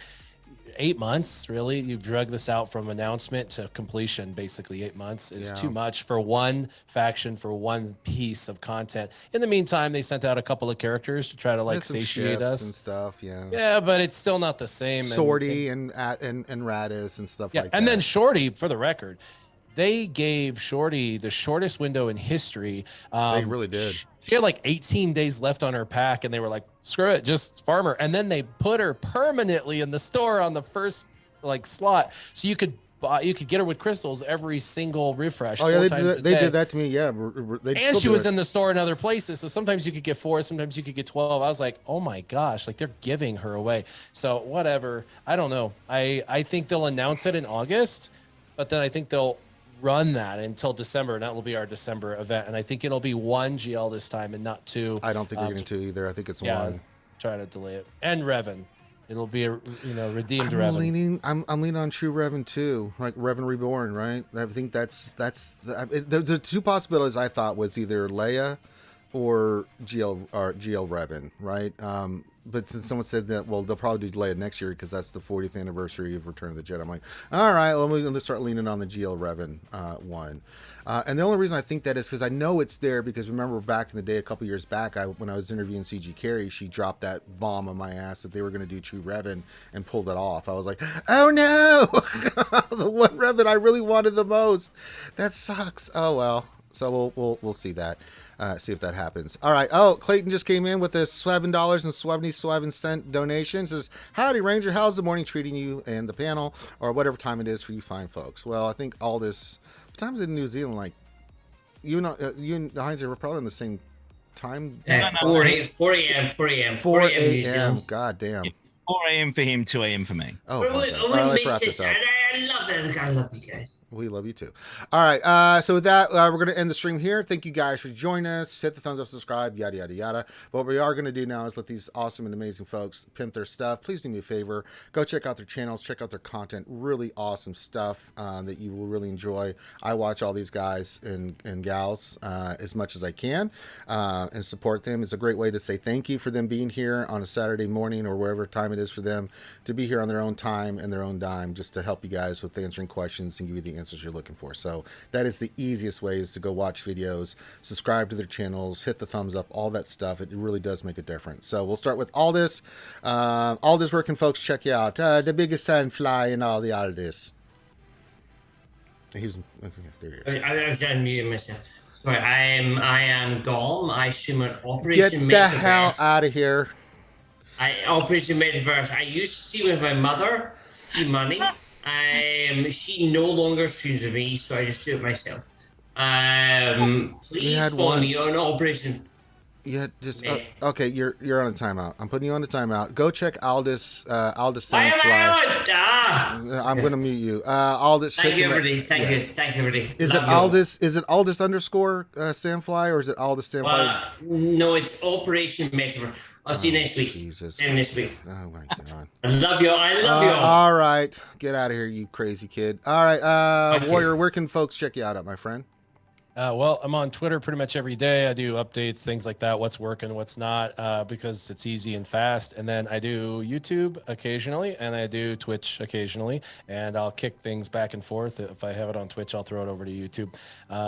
Doing one big thing for a lot of people, and that is timestamps. I didn't used to do that. I do that now. I tell you what, it is night and day different for people. So if you used to watch me, but you were like one of the 4,000 people that sent a thing saying timestamps, bastard, I do it now. So you can go in and actually find and cherry pick the items that you want to watch.